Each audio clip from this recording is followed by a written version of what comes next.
The suitcase sat by the door like a final goodbye. Ryan Carter stared at it, his chest tightening as footsteps echoed down the marble staircase behind him.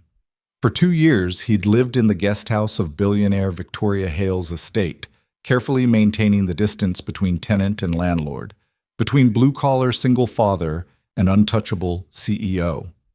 But tonight, after returning from a date with another woman, Victoria had shattered that distance with 5 devastating words. She doesn't love you like I do.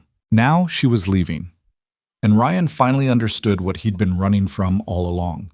Before we begin, if you're enjoying this story, please hit that like button and drop a comment telling me what city you're watching from. I love seeing how far these stories travel. Now, let's dive in. The mansion's security lights flickered on at 11:47 p.m., triggered by Ryan's truck rolling through the iron gates. He'd learned to time his arrivals during his first week here, late enough that Victoria would be asleep in the main house, early enough that his daughter Emma wouldn't wake up worried. 2 years of this careful choreography, and he still hadn't gotten used to the sheer size of the place. The Hale estate sprawled across 12 acres of Portland's West Hills like something out of a movie Ryan would never watch. The main house, Victoria called it the primary residence, with the kind of casual detachment only billionaires could manage, rose 4 stories of glass and steel and old money. His guest house sat a quarter-mile down the winding driveway, modest by comparison but still larger than any place Ryan had ever imagined living. He parked beside the fountain that probably cost more than his entire truck, and killed the engine. The date with Vanessa had been fine, pleasant. She was sophisticated, funny, exactly the kind of woman his buddy Marcus insisted he needed to meet. They'd talked about her work in pharmaceutical sales, his construction projects, the Portland restaurant scene. Normal stuff. Easy stuff. So why did his chest feel like it was full of concrete? Dad? Emma's voice crackled through his phone. You home? Just pulled in, sweetheart. You okay? Yeah. Victoria brought over pasta earlier, like the fancy kind with the cheese that smells weird but tastes good. Ryan closed his eyes. Of course she had. Did you thank her? Duh! I'm not a barbarian. Emma's 13-year-old indignation came through clearly. She stayed and helped me with my algebra homework too. Did you know she's like insanely good at math? She explained derivatives better than Mr. Patterson ever has. Derivatives aren't in 8th grade algebra, Em. I know, but I asked about them and she just knew. It's weird having a billionaire genius as a neighbor, Dad. Like, what's she even doing here? Ryan had wondered the same thing about 100 times. Victoria Hale could live anywhere. New York penthouses, California beach estates, European villas. Instead, she lived alone in this massive Portland mansion, working 18-hour days building her real estate empire while the house gathered silence around her like dust. She lives here because she owns the place, Ryan said, grabbing his keys. Now get some sleep. School tomorrow. Was the date good? Marcus said she's a doctor or something. Pharmacist, whatever. Is she nice? She's nice. We're not having this conversation at midnight. You sound sad. Ryan stopped halfway out of the truck. I'm not sad, baby. I'm tired. Those are different things, Dad. Sometimes his daughter was too smart for her own good. Good night, Emma. Night. Love you. The call ended before he could respond. Ryan sat in the dark truck for another minute, watching the main house. Most of the windows were dark, but the kitchen light still glowed warm and golden through the enormous glass panels. Victoria was probably working. She was always working.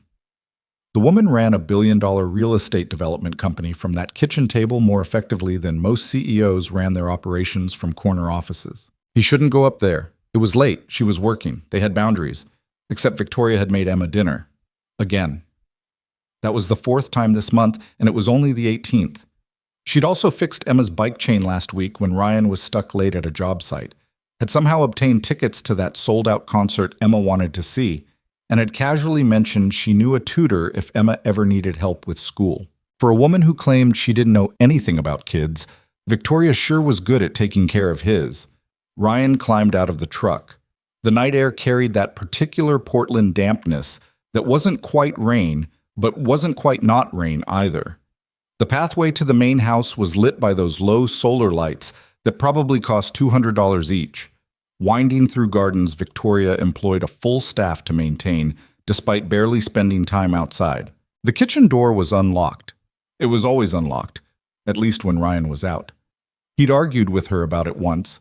The security risk, the common sense, all of it.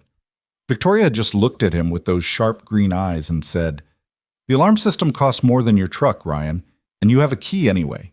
What difference does it make?" He dropped it. You didn't win arguments with Victoria Hale, not about security systems or business deals or probably anything else. The woman had built her empire by being 3 steps ahead of everyone around her and twice as stubborn as any man who'd ever tried to intimidate her. But she left the door unlocked when he was out. The kitchen was warm, smelling like garlic and that expensive cheese Emma had mentioned. Victoria sat at the far end of the massive marble island, laptop open, reading glasses perched on her nose. She wore one of those cashmere sweaters that probably cost a month's rent, and her dark hair was pulled back in a messy knot that somehow looked elegant anyway. She glanced up when he entered, and something flickered across her face too quickly for him to name. "Good date?" Her voice was carefully neutral. "It was fine." Ryan closed the door behind him. "Emma said you brought dinner." "I made too much." Victoria turned back to her laptop, typing something with quick, decisive keystrokes. Seemed wasteful to throw it out. "You made too much pasta for one person? Victoria, you live alone. How do you accidentally make enough pasta for 3 people? Her fingers paused on the keyboard. "I miscalculated." "You have a master's degree in economics from Stanford. You don't miscalculate portions." "Apparently I do." She still wasn't looking at him. "Was she nice? Vanessa?" Ryan moved to the coffee maker, the ridiculous Italian thing that probably required a manual thicker than his truck's, and started a cup. He'd learned how to use it around month 3 of living here, mainly because Victoria kept forgetting to eat and someone needed to make her coffee at reasonable hours. "She was nice," he said finally. "Smart, funny, works in pharmaceutical sales, travels a lot for conventions and stuff." "Sounds interesting." It was interesting. "Are you seeing her again?" Ryan watched the coffee drip into the cup, dark and steady. "I don't know." Victoria's typing had stopped entirely now, but she still wasn't looking at him. The silence stretched out between them, heavy with something neither of them seemed willing to name. This was how it had been for 2 years. Careful conversations, polite distance, both of them pretending they didn't notice the way the air changed when they were in the same room. "Emma said you helped with her homework," Ryan said. "She asked about derivatives. I explained them. Derivatives aren't in 8th grade." "She's curious. That's good." Victoria finally closed the laptop, removing her glasses with deliberate care. "She's exceptionally bright, Ryan. You know that, right? She should be in accelerated programs, maybe looking at early college courses. She's 13, which is exactly when these opportunities matter most. I could make some calls, get her into..." "Victoria." Ryan turned to face her properly. "I appreciate everything you do for Emma. I really do. But she doesn't need early college courses or special programs. She needs to be a kid." Something shifted in Victoria's expression, a crack in the usual armor. "I'm not trying to overstep." "I know. I just..." She stopped, seeming to struggle with the words. "She reminds me of myself at that age. Curious, smart, stuck in systems that move too slowly for the way her brain works. I don't want her to waste years being bored when she could be challenged." "Is that what happened to you?" Victoria's laugh was short and humorless. "I graduated high school at 16, finished my bachelor's at 19, had my master's at 21. I built my first development at 23, and my first billion-dollar property at 27. So yes, Ryan, I was bored, and I don't want that for Emma." The coffee maker beeped. Ryan poured the cup, then made a second one without asking.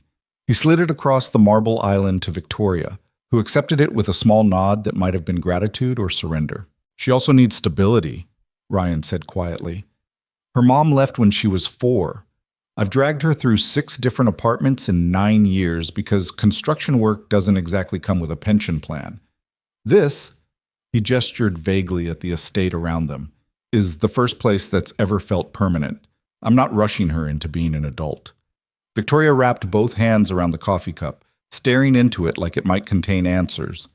"You're a good father." "I'm trying." Most men wouldn't try half as hard.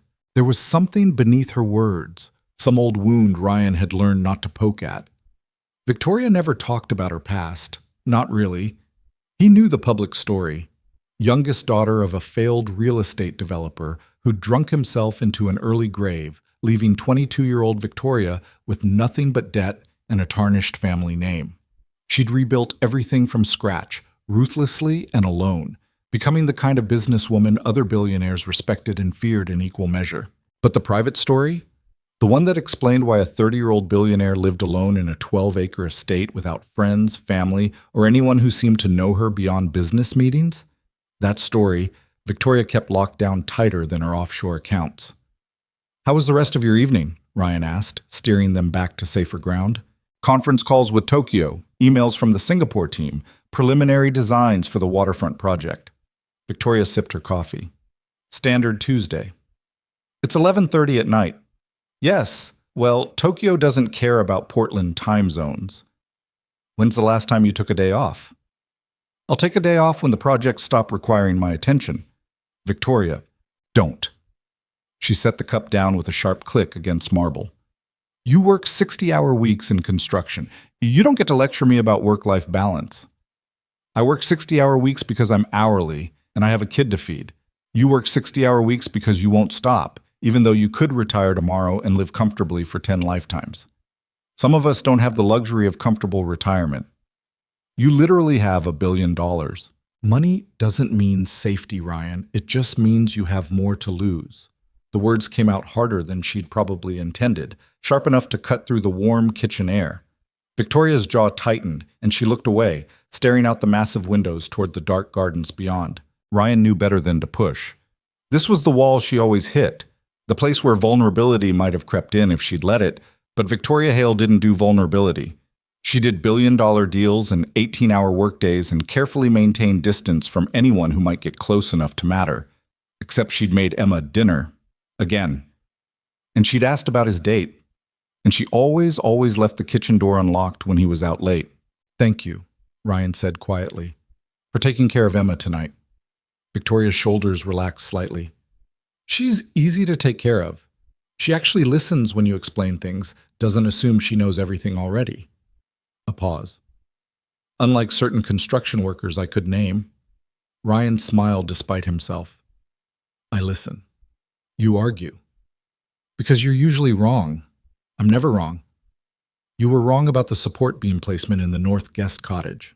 That was a difference of aesthetic opinion, not structural integrity. You wanted to remove a load-bearing wall, Victoria. That's not aesthetics, that's physics. And you were dramatically overcautious about the risk assessment. The risk assessment that prevented the entire second floor from collapsing? Yeah, really overcautious of me." Victoria's mouth twitched in what might have been almost a smile. This was familiar territory. The banter, the arguments about structural engineering versus architectural vision, the way they'd somehow turned the renovation of the estate's various buildings into a partnership neither of them had planned. Ryan had started as just the tenant, a single father desperate enough for stable housing that he'd answered Victoria's oddly specific Craigslist ad. Guest house for rent. Must be self-sufficient, respectful of privacy, and capable of basic property maintenance. References required. No drama. The rent had been absurdly cheap for what he was getting. A 3-bedroom guest house with actual yard space for Emma, utilities included, on one of the most exclusive estates in Portland. Ryan had shown up to the interview expecting a scam or a creep or both. Instead, he'd found Victoria Hale, 30 years old, beautiful in that intimidating way rich people often were, and clearly uncomfortable with the entire concept of interviewing potential tenants. She'd asked him exactly 4 questions. Did he have stable employment? Did he have references? Could he fix basic things? And did he understand what respect for privacy meant? Ryan had answered honestly, yes, yes, yes, and absolutely. Victoria had stared at him for a long moment, those sharp green eyes evaluating something he couldn't name. Then she'd said, "The guest house is yours. Rent is due on the 1st. Don't throw parties, don't bring drama, and don't bother me unless something is actively on fire." That had been 2 years ago. Somewhere between then and now, they'd become something that didn't quite fit the definition of landlord and tenant, employer and employee, or even friends. Ryan fixed things around the property without being asked. Broken irrigation systems, faulty electrical work, that perpetual issue with the 3rd-floor bathroom in the main house. Victoria paid him for the work at rates that were definitely above market value. then pretended not to notice when he used the estate's workshop to build Emma's birthday present or took scrap materials for school projects. They had dinner together sometimes, always casual, always unplanned. Victoria would claim she'd made too much food again. Ryan would claim he was just being polite by accepting. Emma would roll her eyes at both of them and set 3 places at the table like it was the most natural thing in the world. And slowly, so slowly, neither of them seemed willing to acknowledge it. The massive estate had started feeling less like a workplace and more like Ryan cut the thought off. That wasn't what this was. Victoria had made her boundaries crystal clear from day one. No drama meant no complications, and catching feelings for your billionaire landlord definitely qualified as complications. "You should go on a second date," Victoria said suddenly, still staring out the window. "With Vanessa." Ryan's chest tightened again, that same concrete feeling from the truck. "Maybe. She sounds perfect for you. Stable career, intelligent, probably doesn't live in a construction zone." "My life isn't a construction zone." "You have drywall dust in your hair right now." Ryan ran a hand through his hair, and yeah, there was definitely dust. "Job ran late. We're finishing the interior on that commercial renovation downtown." "The one with the incompetent project manager who keeps changing the specifications?" "That's the one." "You should ask for a raise." "I'm not going to ask for a raise, Victoria." "Why not?" "You do the work of 3 people, and from what you've told me, half the project would have collapsed by now without your oversight." "Because that's not how construction works. You don't just demand more money because you think you deserve it." Victoria finally turned to look at him, one eyebrow raised. "That's exactly how everything works, Ryan. You provide value, you get compensated accordingly. It's basic economics." "It's not basic economics when your boss can replace you with someone cheaper in about 30 seconds. Then your boss is an idiot who doesn't recognize talent when he sees it." "My boss is a pragmatist who runs a business on thin margins. Not everyone operates with billion-dollar safety nets." "No, most people operate with common sense and self-advocacy, which you seem to lack." "I have plenty of common sense. You're working 60-hour weeks for a man who doesn't appreciate you, living in my guest house because you can't afford anything else in this city, and you just spent your evening on a date with a woman you clearly don't have feelings for instead of—" Victoria stopped abruptly, her expression shuddering closed. "Never mind." "Instead of what?" "Nothing. Forget it." "Victoria, you should go." She stood, gathering her laptop and coffee cup with sharp, decisive movements. "It's late. I have calls at 6. "You always have calls at 6. "Exactly. So I need to sleep." She moved toward the hallway, dismissing him without actually saying the words. Ryan should have left, should have taken the out she was offering, gone back to the guest house, pretended this conversation hadn't veered somewhere dangerous and undefined. Instead, he said, "Instead of what, Victoria?" She stopped in the doorway, her back to him. For a long moment, she didn't move, didn't speak. The house settled around them with small creaks and sighs, the sound of 12 acres of real estate holding its breath. "Instead of wasting time on someone who doesn't see you," Victoria said quietly.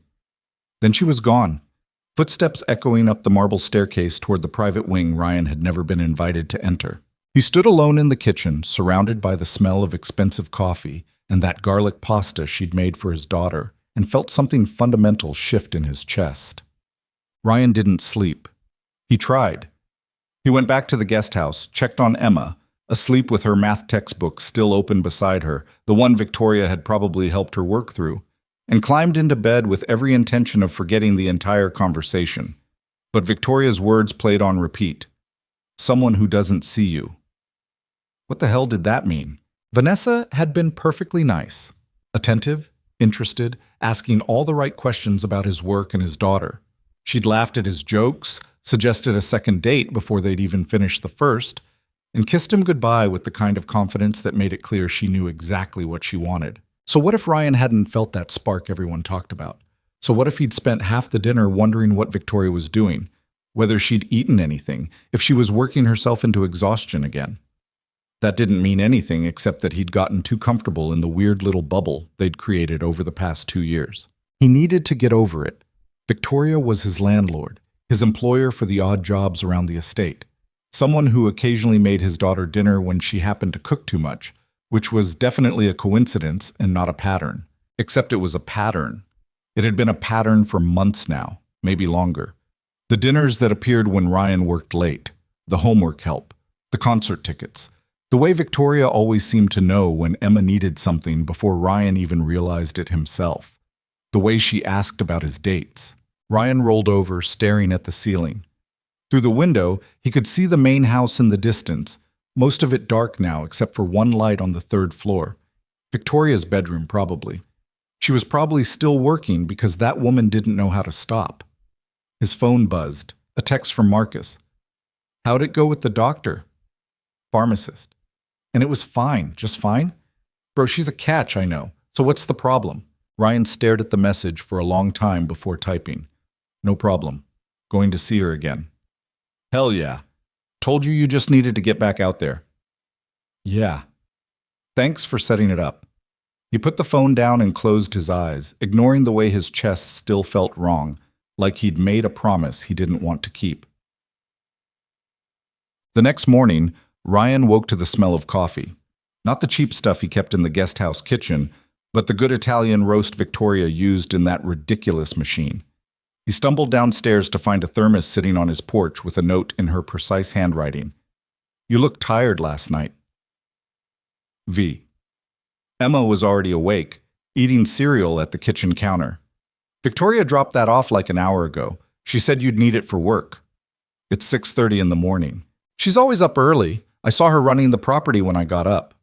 Emma crunched her cereal thoughtfully. Do you think she ever sleeps? Like, actually sleeps? Or does she just work all the time? Everyone sleeps, Em. Yeah, but normal amounts?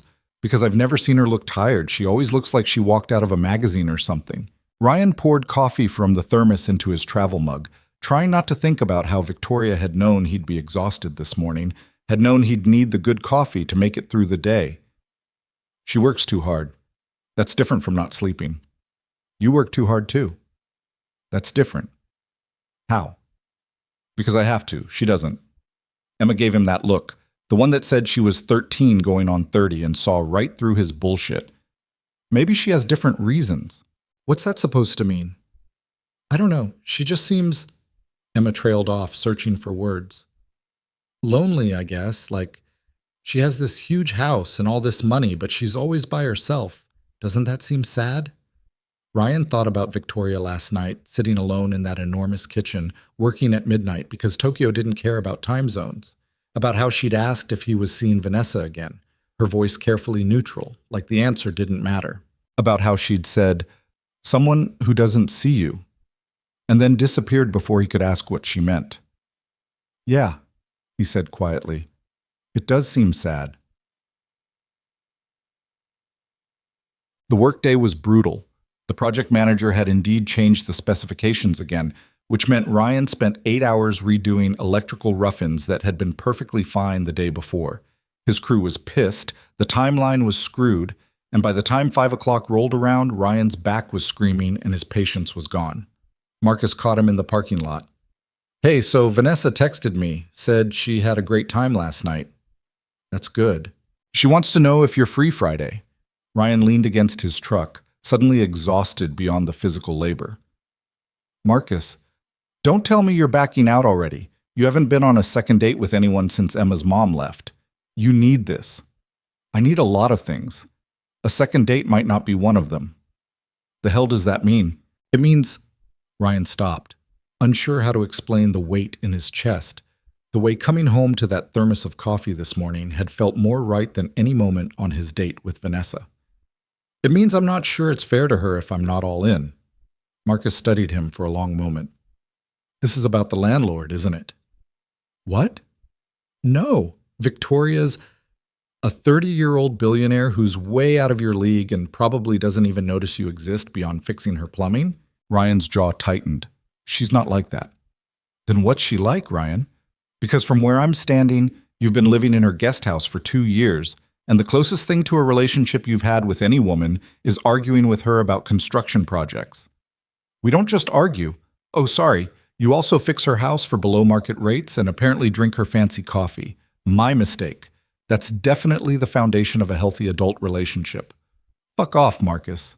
I'm trying to help you, man. Vanessa is real. She's interested. She's actually available. Whatever fantasy you've built up about Victoria Hale, I haven't built up any fantasy. Really? So you're telling me if she showed up right now and said she wanted you, you'd choose Vanessa? Ryan didn't answer, couldn't answer. Because the truth was, if Victoria showed up right now and said anything even close to that, he'd… What? What would he do? She was his landlord, his employer, a billionaire who operated in a completely different world, who'd built her empire by being ruthless and alone, who'd made it clear from day one that she didn't do drama or complications. And he was a single father living in her guest house because it was the only stability he could afford to give his daughter. That's what I thought, Marcus said, not unkindly. Look, I get it. She's beautiful, she's powerful, she's mysterious, but she's also completely unavailable, and you're setting yourself up for heartbreak. Vanessa is a good woman. Give her a real chance. Yeah, Ryan said quietly. Yeah, okay. Friday night? I'll tell her you're in? Ryan nodded, ignoring the way his stomach twisted. Sure. Friday night. He got home at 7 to find the main house completely dark. That was unusual. Even when Victoria worked late, she left the kitchen lights on, had done so every single night for 2 years, like clockwork. Ryan sat in his truck for a minute, staring at the dark windows, and felt something like worry creep up his spine. She was fine. She was probably just out at a business dinner or staying late at the office downtown. Just because she always told him when she'd be gone overnight didn't mean she had to.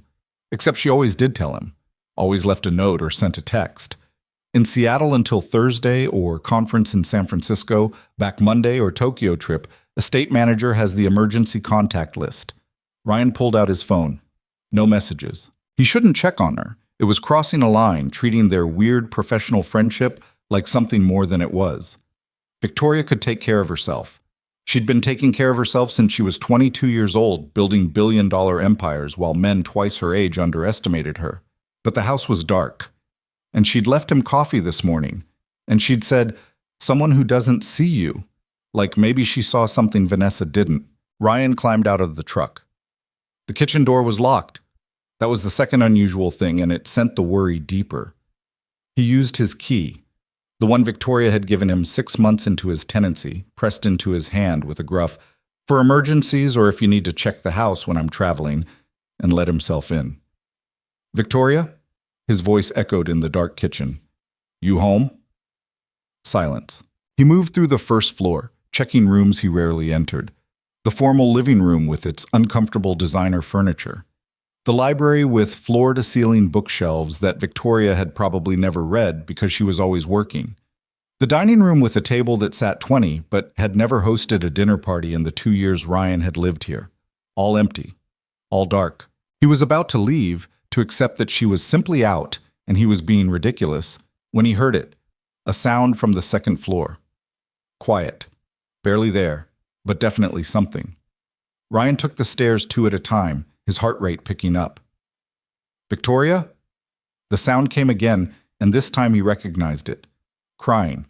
Someone was crying, trying to muffle it, and failing. He found her in the 3rd floor office, the one with the massive windows overlooking the gardens. She sat on the floor with her back against the desk, knees pulled to her chest, and she was crying with the kind of desperation that suggested she'd been holding it in for a very long time. Victoria. She looked up, and the expression on her face nearly broke him.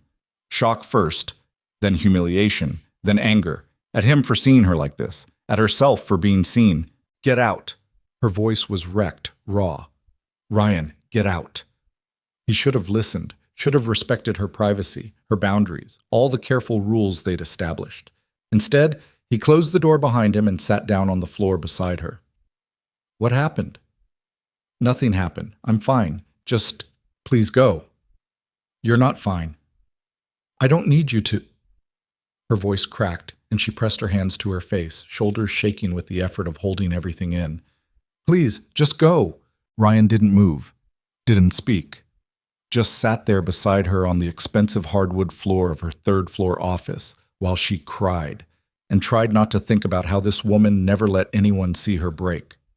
Finally, after what felt like hours but was probably only minutes, Victoria's breathing steadied. She lowered her hands, staring straight ahead at nothing. My father killed himself on this day, she said quietly. 16 years ago. drove his car into the river because the debt was too much, and the shame was worse. Left me with nothing but bills and a reputation so ruined that banks laughed when I asked for loans. Ryan's chest tightened. Victoria, I rebuilt everything he destroyed. Took me 8 years, but I did it. Paid off every debt, restored the family name, built something bigger than he ever dreamed of. She laughed, brittle and sharp. And every year on this day, I work 18-hour shifts and pretend I don't remember that he chose drowning over staying alive for his daughter. I'm sorry. Don't be sorry, I'm not. He was weak, and I'm not. That's the difference. But her hands were shaking, and her eyes were red, and she looked more fragile than Ryan had ever seen her. You don't have to be strong all the time, he said carefully. Yes, I do. That's what survival means. Victoria wiped at her face with sharp, angry movements. And now you've seen me like this, so congratulations. You can add emotionally unstable billionaire to your list of reasons to avoid me. I don't avoid you. You went on a date with someone else last night. The words hung between them, heavy and unexpected. Victoria's expression immediately shuddered, like she'd revealed something she hadn't meant to. That's... Ryan struggled for words. That doesn't have anything to do with avoiding you, doesn't it? You're my landlord, Victoria, my employer. You've made it pretty clear that you don't want complications. I made it clear I don't want drama. Those are different things. Are they? Victoria finally looked at him, really looked at him, and something raw and desperate flickered in her eyes. You have no idea how hard it is, she whispered. Watching you come and go, seeing you with Emma, knowing that you're building this whole life in my guest house, and I'm just the woman who owns the property. Ryan's heart was hammering now, his whole body tense with something he was afraid to name. You're not just anything. Then what am I? I don't know, but you're... He stopped, because finishing that sentence felt like jumping off a cliff. You're more. More than what? More than I should want. The admission hung between them, terrible and true. Victoria's breath caught, and for a second Ryan thought she might close down again, might retreat behind all those walls she'd spent years building. Instead, she said, She doesn't love you the way I do. The world tilted. What? Vanessa, your date. Whatever her name is. Victoria's voice was barely above a whisper. She doesn't love you the way I do. Ryan couldn't breathe, couldn't think, could only stare at this woman who'd just shattered 2 years of careful distance with 8 words. Victoria, forget it. She stood abruptly, putting distance between them. I shouldn't have said that. You should go. I'm not going anywhere. Ryan, you just told me you love me. I said forget it. How the hell am I supposed to forget that? Victoria's composure cracked, her voice rising. Because it doesn't matter. Because you're you and I'm me, and this... She gestured frantically between them. This doesn't work. You know it doesn't work. Why not? Because I'm a mess. Because everyone I've ever cared about has either left or betrayed me, and I can't... Her voice broke. I can't lose you too. I can't watch you realize that I'm too damaged, too broken, too much work, and decide you'd rather be with someone simple and uncomplicated and normal. You think I want simple? Everyone wants simple. I've spent 2 years watching you run a billion-dollar company from your kitchen table while somehow remembering that my daughter likes her pasta with the weird cheese. You help her with homework you don't have to care about, leave coffee for me when you know I've had a hard day, and pretend you don't notice when I use your tools to build Emma's school projects. That's not simple, Victoria. That's... He stopped, the truth finally crystallizing into something he couldn't deny anymore. That's family, he finished quietly. You've been building a family with us, and you didn't even realize it. Victoria stared at him, tears streaming down her face. I can't be someone's family, Ryan. I don't know how. Yeah, you do. You've been doing it for months. That's different. How? Because I'm not. We're not. She seemed to crumble in on herself. What if I'm too broken for this? What if I ruin it? Ryan stood, closing the distance between them. Then we'll figure it out together. You don't know what you're saying. You don't know what my life is like, the pressure, the constant scrutiny. I know you cry alone on the anniversary of your father's death. I know you work yourself into exhaustion because stopping means thinking, and thinking means feeling. I know you've convinced yourself that being strong means being alone. Doesn't it? No. Ryan reached for her hand, half expecting her to pull away. She didn't. Being strong means trusting someone enough to let them help carry the weight. I don't know how to do that. Then learn.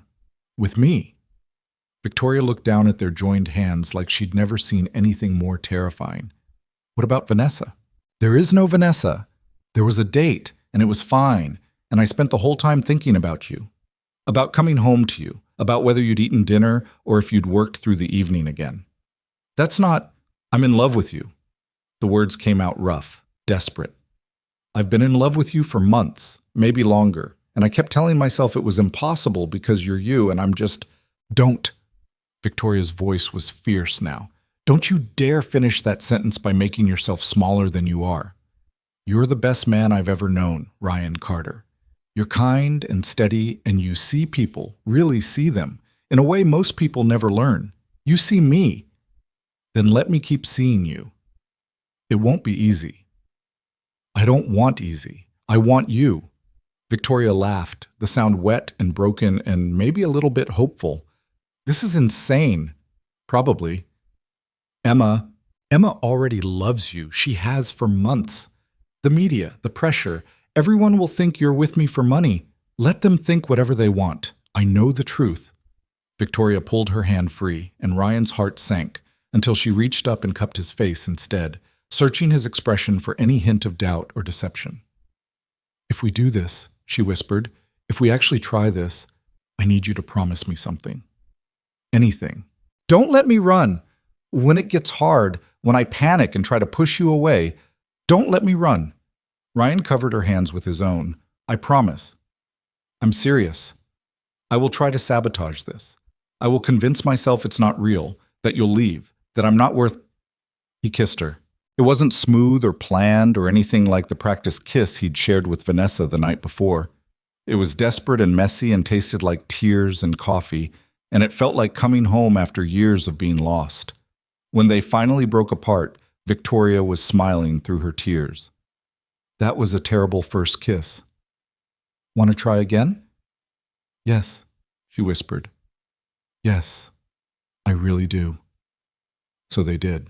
And somewhere in the dark office on the third floor of her empty mansion, Victoria Hale stopped being alone. Ryan woke up the next morning in his own bed with absolutely no idea how he'd gotten there.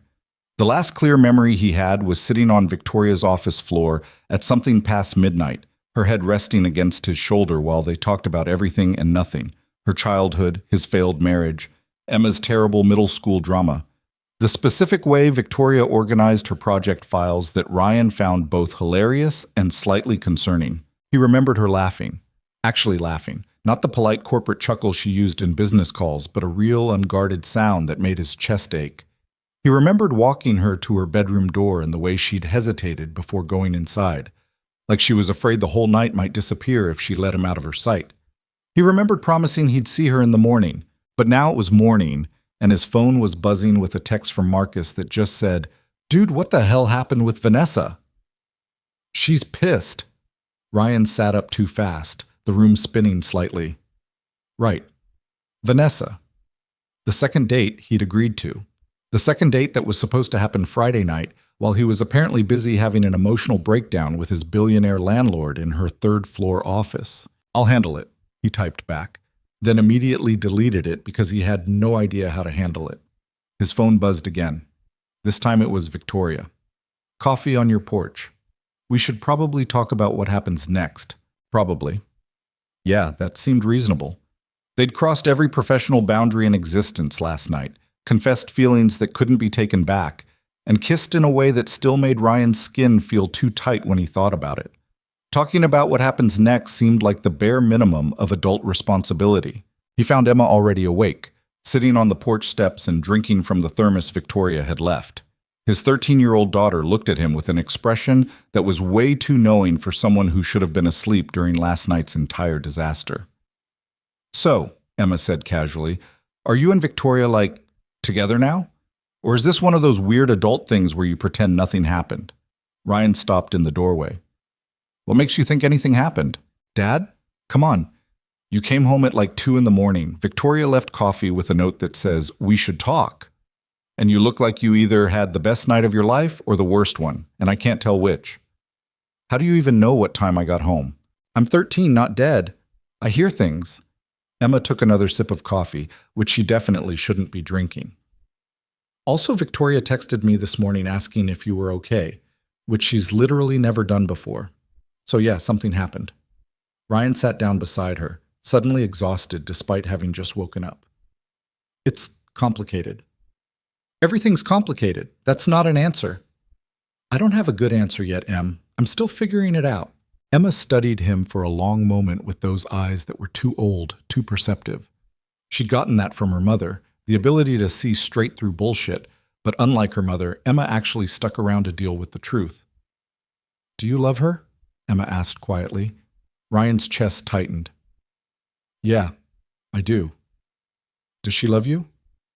She says she does. Then what's complicated about it? She's our landlord, my employer, a billionaire who operates in a completely different world. Dad! Emma cut him off with the kind of exasperated patience only teenagers could manage. I've watched you two dance around each other for like a year. She makes you coffee every morning. You fix everything in her house without her asking. She helps me with homework and pretends she's not doing it just to spend time near you. You're already basically together. You're just too scared to admit it. I'm not scared. You're terrified. I get it. Mom screwed you up pretty bad. Emma's voice softened. But Victoria isn't Mom. She doesn't want to leave. She wants you to stay. Anyone with eyes can see that. Ryan pulled his daughter into a sideways hug, pressing a kiss to the top of her head. When did you get so smart? I've always been smart. You just don't listen. But she was smiling now, leaning into him the way she used to when she was little and the world felt safer. So, what are you going to do? I have no idea. Well, you should probably start by actually talking to her instead of hiding out here with me. I'm not hiding. You're totally hiding. I'm drinking coffee and having an important conversation with my daughter. You're stalling. Emma stood, stretching. I'm going to Jenny's house. Her mom's taking us to the mall. You should go talk to Victoria before you overthink yourself into a panic attack. I don't have panic attacks. You had one last year when that building inspector showed up unannounced. That was different. That was work stress. This is relationship stress. Same symptoms, different trigger. Emma grabbed her backpack from inside the guest house. Text me later and tell me how it goes. And Dad? Yeah? Don't screw this up. She's good for you. For us. Then she was gone, jogging down the driveway toward the main gate, where Jenny's mom was probably already waiting, leaving Ryan alone with a thermos of expensive coffee and the crushing weight of actually having to be an adult about this. He lasted about 10 minutes before walking up to the main house. Victoria answered the kitchen door in yoga pants and an oversized sweatshirt that probably cost more than Ryan's entire wardrobe, her hair wet from a shower and her face free of makeup. She looked younger like this, more vulnerable, and Ryan's heart did something complicated in his chest.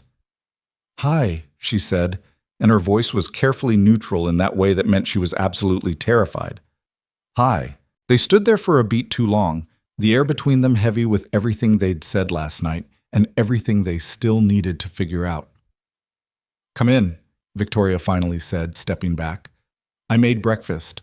Well, I attempted breakfast. The eggs are probably terrible. The kitchen smelled like burned butter and ambition. Victoria had clearly tried to make an omelet and failed spectacularly, based on the scrambled egg disaster currently congealing in the pan. There was also toast, slightly charred, and what looked like turkey bacon that had been microwaved instead of properly cooked. Ryan felt something warm and almost painful bloom in his chest. You tried to cook. Don't sound so surprised. I'm capable of basic domestic tasks. You have a private chef who comes 3 times a week. Had. I fired him last month. Victoria grabbed the pan with more force than necessary, dumping the sad eggs onto 2 plates. He kept trying to make everything fancy. I just wanted normal food. So you decided to poison us both instead? I watched a YouTube video. It looked simple. Ryan picked up a fork, poking at the eggs. They had the consistency of rubber and tasted faintly like dish soap, but he ate them anyway because Victoria was watching him with an expression that suggested his reaction mattered more than it should. They're terrible, she said flatly. They're not great. You're still eating them. You made them for me. Something shifted in Victoria's expression, that careful armor cracking just slightly. I've never cooked for anyone before. Not really.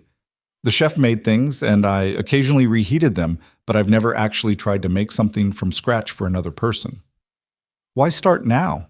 Because that's what people do, isn't it? When they're trying to... She stopped, her fingers tightening around her coffee mug. I don't know what I'm doing, Ryan. I woke up this morning and thought maybe last night was a mistake. Maybe we should pretend it never happened. And then I thought about you leaving, and I physically couldn't breathe.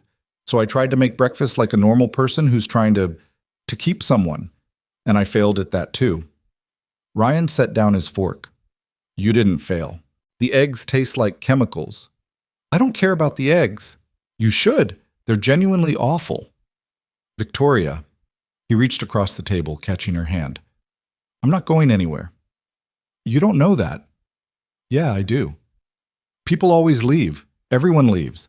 They get bored, or they realize I'm too much work, or they find someone easier. I don't want easier. Ryan squeezed her hand. I want you. Terrible eggs and all. Victoria's laugh was shaky. This is insane. We're insane. Probably. I have a board meeting at 10. There are going to be questions about the Singapore development, and I need to convince 3 skeptical investors that the projected ROI is worth the risk. And I can barely think straight because all I can focus on is whether you're going to change your mind. I'm not going to change my mind. You say that now. Victoria, I'm in love with you. That's not changing between now and your board meeting. She stared at him like he'd just spoken a language she didn't understand. How are you so calm about this? I'm not calm. I'm completely freaking out inside, but I'm also sure. Ryan stood, moving around the table to her. Last night, you asked me to promise I wouldn't let you run when things got hard. Remember? I remember. This is you trying to run. I'm not... Victoria stopped, her jaw tightening. Maybe I am. Why? Because I don't know how to do this. I don't know how to be someone's girlfriend or partner or whatever we're calling this. I don't know how to fit another person into my life when I can barely manage the life I already have. And I'm terrified that I'm going to screw this up so badly that you'll hate me. Ryan cupped her face gently, making her look at him. You've been fitting me and Emma into your life for months. You already know how to do this. That was different. That was just being neighborly. Victoria, you helped my daughter with calculus that isn't even in her curriculum yet. You leave me coffee every morning. You remember that Emma likes her pasta with that specific cheese, and you make too much on purpose so we can eat together. That's not being neighborly. That's family. Tears welled in Victoria's eyes. What if I'm bad at it? Then we'll figure it out together. That's how this works. I don't have a good track record with relationships. The last person I trusted, her voice cracked. He took my business plans, my contacts, everything I'd built, and tried to sell them to my competitors. Told me I was too cold, too ambitious, too damaged to love. That was 3 years ago, and I haven't let anyone close since. I'm not him. I know. Logically, I know that. But the scared part of my brain keeps screaming that everyone leaves eventually, and it's easier to be alone than to... She broke off, pressing her hands to her face. Ryan pulled her into his arms, and she collapsed against him like someone who'd been holding themselves upright through sheer force of will. She didn't cry, but her breathing was ragged and her hands clutched at his shirt like he might disappear if she let go. I'm not going anywhere, Ryan repeated quietly, his lips against her hair. You're going to have to try a lot harder than terrible eggs to get rid of me. Victoria's laugh was muffled against his chest. What about Vanessa? I'm calling her today to apologize and explain. She's going to hate me.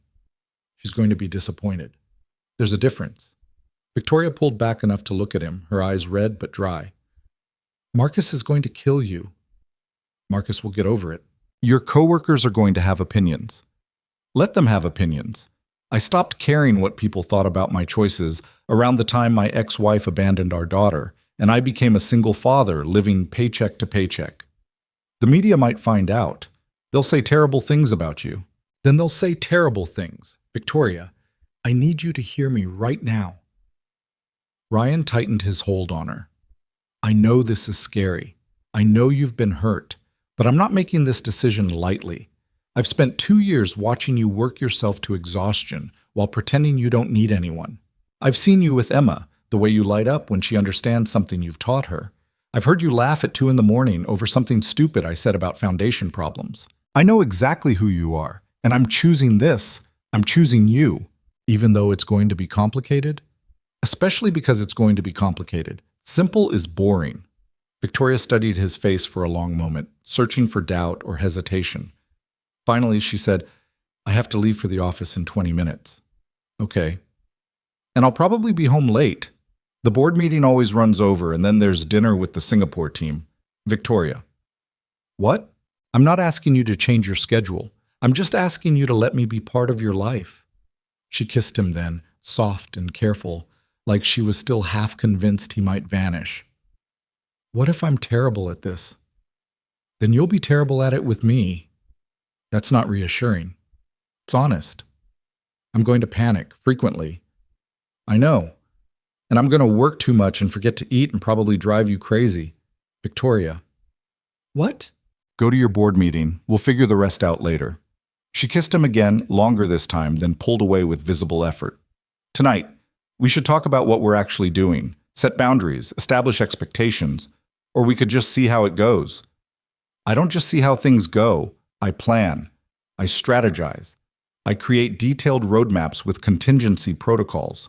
Ryan laughed, and Victoria's expression shifted into something that might have been embarrassment if she allowed herself such vulnerabilities. I'm being ridiculous, she said. You're being you. I like you. You say that now. Wait until you see my project management spreadsheets. I've seen your project management spreadsheets. They're color-coded and mildly terrifying. I'm still here. Victoria grabbed her phone and bag, moving toward the door with the efficient precision of someone who'd spent years organizing her life into 15-minute increments. But she paused in the doorway, looking back at him with an expression that was almost shy. Ryan? Yeah? Thank you for the eggs, for eating them even though they were awful. Anytime. I'll try to do better next time. Or we could just order takeout and pretend you cooked it. That seems dishonest. Victoria, you run a billion-dollar company. I think you can handle a little white lie about breakfast. She smiled then, a real smile that reached her eyes, and Ryan felt something settle in his chest. This was going to work. Somehow, against all logic and reason, this was actually going to work. After she left, Ryan spent 20 minutes cleaning up the kitchen disaster before calling Vanessa. She answered on the 3rd ring. I was wondering when you'd call. I'm sorry, Ryan said, because there was no point in dancing around it. I should have called sooner. Marcus said you had a family emergency. Is everything okay? Everyone's fine, but I need to be honest with you about something. There was a pause on the other end. When Vanessa spoke again, her voice was careful. You're about to tell me you can't do Friday. I can't do Friday, or any other night. Ryan ran a hand through his hair. I'm sorry, Vanessa. You're great, and our date was nice, but my heart's not in it. There's someone else. The landlord. Ryan blinked. How did you... You mentioned her 3 times during dinner, and the way you talked about her. Vanessa's laugh was soft and not entirely unkind. I've been the person someone settles for before. I'm not doing it again. I wasn't trying to settle. I know, but you would have been, eventually, she sighed. For what it's worth, I hope it works out with her. You seemed happy when you talked about her, happier than you were sitting across from me. I really am sorry. Don't be. Better to know now than 6 months from now. A pause. She's lucky, whoever she is. I'm the lucky one. After they hung up, Ryan sat in Victoria's kitchen surrounded by the evidence of her terrible cooking attempt and felt something like hope. His phone buzzed. Emma. Well? Well, what? Did you talk to her or did you chicken out? We talked. And we're figuring it out. That's the most dad answer ever. Are you together or not? Ryan stared at his phone, trying to figure out how to explain something he didn't entirely understand himself. Finally, he typed, Yeah, we're together. Emma's response was immediate. Finally. I thought you were going to make me wait until I graduated college. You're 13. Exactly. 13 years of watching you be lonely. This is the best day of my life. Don't you think you're being a little dramatic? Dad, you've been in love with her for like a year and now you're finally doing something about it. I'm allowed to be dramatic. This is huge. 1 year is an exaggeration. Fine. 10 months, still forever in teenager years, Ryan smiled despite himself. Get home safe from the mall. And don't spend all your money. No promises. Love you, Dad. Love you too, kid. The rest of the day passed in a strange blur. Ryan went to work, endured Marcus's interrogation about the Vanessa situation, and managed to avoid most of the follow-up questions by claiming he needed to focus on the electrical systems that were still completely screwed up from the project manager's latest specifications change. But his mind kept drifting back to Victoria, to the way she'd looked in her kitchen that morning, vulnerable and terrified, and trying so hard to do something normal like make breakfast, to the way she'd kissed him like she was afraid he'd disappear, to the way she'd said, "Thank you for eating them even though they were awful," like terrible eggs somehow mattered more than billion-dollar business deals. He got home at 6 to find Emma already back, sprawled on the couch with her phone and a level of teenage smugness that was borderline unbearable. "So," she said without looking up, "when's Victoria coming over for dinner?" "I have no idea. She's working late." "She's always working late. You should make her dinner and take it to her." "I'm not going to interrupt her work to feed her." "Dad, she literally burns eggs. Someone needs to make sure she eats real food." Emma finally looked at him. "Also, it's romantic. Girls like that stuff." "Since when are you an expert on what girls like?" "I am a girl. I have built-in expertise." She sat up, suddenly serious. "You like her, right? Like, actually like her, not just think she's pretty?" "I like her, Em, a lot." "Good, because she's been really good to us. And if you hurt her, I'm going to be so mad." Ryan sat down beside his daughter. "I'm not going to hurt her." "You better not. She's the first person who's ever treated me like I'm smart instead of just a kid." "I treat you like you're smart. You're my dad.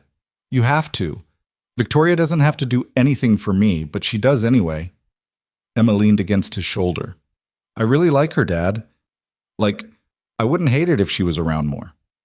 "Yeah? Yeah, she's cool. Weird, but cool." Ryan pressed a kiss to the top of Emma's head. "I think she'd really like hearing that." "Don't tell her I said that. I have a reputation to maintain." "What reputation?" "My cool, aloof teenager reputation." "Em, you're the least aloof person I know." "Exactly, which is why I have to work so hard at it." But she was grinning now, that gap-toothed smile she'd never quite grown out of. At 8:30, Ryan's phone buzzed with a text from Victoria. "Still at the office. Board meeting was a disaster. Singapore team wants to renegotiate everything. I'm going to be here until midnight. Did you eat? Does coffee count as eating?" "No." "Then no." Ryan looked at Emma, who was watching him with an expression that clearly said, "I told you so." "Fine," he muttered. "You win. I'll take her dinner." "Yes, this is the best day ever." Emma jumped up, already moving toward the kitchen. "Make her that pasta thing you do, the one with the chicken and the cream sauce. Everyone loves that." "When did you become a matchmaker?" "I've been a matchmaker for like 6 months. You two were just too dumb to notice." Ryan started pulling ingredients from the fridge. "You know, for someone who claims to be aloof, you're very invested in my love life." "That's because your love life directly impacts my living situation. If you and Victoria work out, we get to stay in the nice guest house. If you screw it up, we're back to apartment hunting." Emma grabbed the pasta from the pantry. "So yeah, I'm invested. This is self-preservation." "That's mercenary. That's practical." But her smile was soft. "Also, I really do like her. She's good for you, Dad. You smile more when she's around." An hour later, Ryan was standing outside Victoria's downtown office with a container of still warm pasta and absolutely no plan beyond make sure she eats something. The building was one of those modern glass towers that looked expensive even from the outside, all sharp lines and reflective surfaces. He'd never been here before, had never had reason to see Victoria in her professional element. The security guard at the front desk looked at him like he'd lost his mind. "Sir, it's almost 10 p.m. Office hours ended at 6. "I know. I'm here to see Victoria Hale." "Ms. Hale isn't accepting visitors." "Can you call up and ask? Tell her Ryan's here with dinner." The guard's expression shifted into something between amusement and pity. "You're the boyfriend?" Ryan hesitated. Were they doing that? Using labels? They'd barely figured out what they were doing that morning. Yeah, I guess I am." The guard's smile widened. "She mentioned you. Said if a guy with construction dust in his hair showed up with food, to send him right up." He gestured toward the elevators. 23rd floor, corner office. Can't miss it." The elevator ride up felt longer than it should have. Ryan spent the entire time wondering if this was a terrible idea, if showing up at Victoria's office was crossing some unspoken boundary they hadn't established yet. But Emma was right. Victoria needed to eat, and left to her own devices, she'd probably work until she passed out. The 23rd floor was empty except for the soft glow of lights coming from the corner office. Ryan found Victoria exactly where he'd expected, sitting behind an enormous desk covered in papers and architectural models, her reading glasses sliding down her nose and her hair pulled into a messy knot. She looked up when he knocked, and the expression that crossed her face was worth every second of doubt he'd had on the way over. "You brought me dinner," she said, and her voice cracked slightly on the last word. Emma insisted. She said you can't be trusted to feed yourself. "Your daughter is wise beyond her years." Victoria stood, moving around the desk with obvious exhaustion. "The board meeting was awful. They want to pull funding from the Singapore project, and the team there is threatening to walk if we don't renegotiate the timeline." Victoria. "What?" "Eat first, crisis management second." She stared at the pasta container like it was a puzzle she couldn't solve. "You made this?" "It's just pasta." "You made me pasta and drove all the way downtown to bring it to me at 10 p.m. "Yeah." "Why?" Ryan set the container on her desk, pulling out the fork he'd remembered to pack. "Because you were working late and hadn't eaten. Seemed like a good enough reason." Victoria sat down slowly, opening the container with careful hands. She took one bite, and something in her expression crumbled. "This is really good. It's Emma's favorite. Figured you might like it too." She took another bite, then another, and Ryan realized she was actually crying, silent tears tracking down her face while she ate pasta at her desk at 10 p.m. in an empty office building. "Hey," he said softly, moving around the desk to her. "What's wrong?" "Nothing's wrong. Everything's wrong. I don't know." Victoria set down the fork. "I've been sitting here for 3 hours trying to salvage a deal that's falling apart, and all I could think about was you. About this morning. About whether I said the right things or if I scared you off. And then you show up with food like it's the most normal thing in the world, and I—" Ryan pulled her out of the chair and into his arms. She came willingly, burying her face against his shoulder. "I keep waiting for you to realize this is too much," she whispered. "That I'm too much. You're not too much. I work 18-hour days. I have board meetings that turn into disasters. I can't cook to save my life, and I apparently cry over pasta now." "Victoria." "What?" "You're not too much. You're exactly right." She pulled back enough to look at him, mascara smudged and eyes red. "How can you possibly think that?" "Because I've spent 2 years watching you be brilliant and driven and completely terrified of letting anyone see you be human. And now you're letting me see it, and it's—" He paused, searching for the right words. "It's the best thing that's ever happened to me. Even though I'm a mess? Especially because you're a mess. It means you're real." Victoria kissed him then, tasting like cream sauce and salt, and Ryan thought that maybe this, standing in an empty office at 10 p.m. holding a crying billionaire who'd just discovered she liked being taken care of, maybe this was what love actually looked like. Not perfect, not easy, but real. And real was enough. They stayed in that office until nearly midnight, Victoria eating her pasta while explaining the Singapore disaster in detail that Ryan only half understood. Something about zoning regulations and local partnerships and investors who were suddenly developing cold feet over projections they'd approved 3 months ago. But he listened anyway, asked questions when she paused, and watched the tension slowly drain from her shoulders as she talked through the problems out loud. "I'm boring you," Victoria said eventually, setting down the empty container. "You don't actually care about commercial real estate development in Southeast Asia." "I care that it's stressing you out." "That's not the same as caring about the actual problem." "Does it need to be?" Ryan gathered up the empty containers. "You've been carrying this alone for hours. Sometimes talking helps. even if the other person doesn't have solutions. Victoria studied him for a long moment, her expression unreadable. My ex used to tell me that business talk was a turnoff, said I needed to learn when to turn off the CEO and just be a woman. Your ex was an idiot.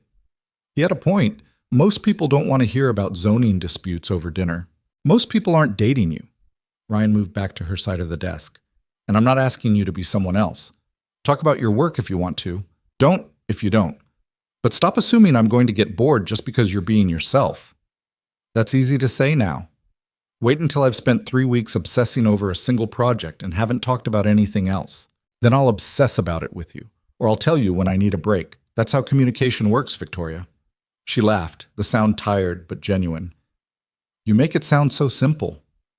It is simple. We're just both really good at making things complicated. Speak for yourself. I'm a model of simplicity and straightforward communication. You have a color-coded spreadsheet for your morning routine. That's called organization, not complication. Victoria, the spreadsheet has conditional formatting based on whether it's a weekday or weekend, and separate protocols for board meeting days versus regular work days. And that's insane. Normal people just wake up and make coffee. Normal people also don't run billion-dollar companies before they turn 30. But she was smiling now, that rare, unguarded expression that made Ryan's chest ache. I should let you go home. Emma's probably wondering where you are. Emma knows where I am. She's the one who insisted I bring you dinner. I like your daughter. She likes you too. Told me if I screw this up, she's going to be furious with me. Victoria's smile widened. Smart girl. They drove back to the estate in separate cars, Ryan following Victoria's sleek black sedan through the empty Portland streets. The city was quiet at this hour, most of downtown already shut down for the night. Ryan found himself watching her taillights like they might disappear if he looked away, still half convinced the past 24 hours had been some kind of stress-induced hallucination. But then they were pulling through the estate gates, parking side by side near the main house, and Victoria was standing in the driveway looking at him with an expression that suggested she was having similar thoughts about reality. This is weird, she said. Which part? All of it. Coming home together. Knowing you're going to walk me to my door instead of going straight to the guest house. Having to figure out what happens next. Ryan closed the distance between them, catching her hand. What do you want to happen next? I don't know. I've never done this before. You've never dated anyone. Not like this. Not where they actually know me. Victoria's fingers tightened around his. Every other relationship I've had has been, strategic isn't the right word, but close. People who fit into the right social circles, who looked good at charity events, who understood that my career came first. But you, I'm none of those things. No, you're real and terrifying. I'm terrifying. You make me want things I've convinced myself I couldn't have. That's absolutely terrifying.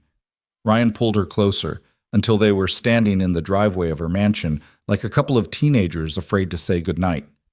What kind of things? Normal things. Coming home to someone. Eating dinner together. Waking up next to the same person more than once. Victoria's voice dropped to barely above a whisper. A family. You can have those things. Can I? Because my track record suggests otherwise. Your track record is based on being with the wrong people. And you're the right person?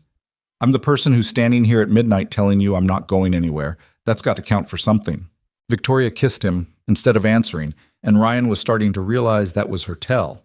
When words got too hard, too real, she retreated into action instead. He let her, because pushing Victoria Hale only made her defensive, and defensive Victoria was about as approachable as a steel wall. When they finally broke apart, she rested her forehead against his and said, I should go inside. I have calls at 6. You always have calls at 6. Exactly. Which means I need to sleep. But she didn't move, didn't let go of his hand. What if you didn't take the calls tomorrow? Ryan suggested. What if you slept in, had a normal breakfast, spent the day doing something that wasn't work? That's not realistic. Why not? Because I have a company to run, projects in 3 countries, and a board that's already questioning my decisions.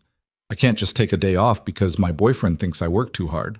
Ryan felt something warm bloom in his chest at the word boyfriend, but he pushed past it. When's the last time you took a full day off? Victoria hesitated. I don't know, a year ago, maybe longer? That's not healthy. That's business. That's going to burn you out. I'm fine. Victoria, Ryan, I appreciate the concern, but I've been managing my schedule for a decade. I know my limits. Do you? Because from where I'm standing, you work 18-hour days, forget to eat, and have panic attacks in your office when things get overwhelming. Her expression shuttered closed. That was one time that you've told me about. This isn't fair. You can't just, we've been together for one day and you're already trying to change how I run my life? I'm not trying to change anything. I'm trying to make sure you don't work yourself into the ground. That's my choice to make, and it's my choice to care about it. They stared at each other in the driveway, the first real fight brewing between them like a storm. Neither of them knew how to navigate. Ryan could see the moment Victoria decided to retreat, her shoulders tensing, her expression going carefully neutral. I should go inside, she said again, pulling her hand free. Don't do that. Do what? Shut down because we're having a disagreement. We're allowed to argue, Victoria. That's normal. Nothing about this is normal. But her voice cracked slightly. I don't know how to do this, Ryan. I don't know how to let someone care about me without feeling like I'm being controlled. Ryan took a breath, forcing himself to soften. I'm not trying to control you. I'm trying to tell you that watching you exhaust yourself scares me. There's a difference. Is there? Because it feels the same. How did he do it? Your ex. How did he try to control you? Victoria's jaw tightened. He said, I worked too much, that I cared more about my career than our relationship, that if I really loved him, I'd make time for us instead of always putting business first. And what did you do? I put business first. Because he was asking me to choose between my company and him, and I'd built that company from nothing. I wasn't going to sacrifice it for someone who couldn't understand why it mattered. I'm not asking you to sacrifice anything. I'm asking you to take care of yourself. That's what he said too, at first. Victoria wrapped her arms around herself. Then it became, take care of yourself by skipping this meeting, and take care of yourself by letting someone else handle that project. And eventually it was just, be less of who you are so I can feel like I matter more. Ryan felt something cold settle in his stomach. I would never ask you to be less. You say that now. I mean it. Everyone means it at first. They stood in silence for a long moment, the weight of Victoria's past relationships hanging between them like a ghost neither of them could quite banish. Finally, Ryan said, I can't promise I won't worry about you. And I can't promise I won't say something when I think you're pushing yourself too hard. But I can promise I'll listen when you tell me to back off. And I can promise I'm not trying to make you smaller so I can feel bigger. Deal? Victoria searched his face for a long moment. You're really not going to run when this gets complicated, are you? Nope. Even though I'm clearly a disaster with trust issues and bad relationship patterns? Especially because of that. You're either very brave or very stupid. Probably both. Ryan reached for her hand again, relieved when she let him take it. Can we agree to something? Depends on what it is. If something I do reminds you of your ex, tell me. Don't just shut down and assume I'm trying to control you. Give me a chance to explain myself before you retreat. Victoria nodded slowly. And if I think you're being overprotective, I'll tell you instead of getting defensive. That works.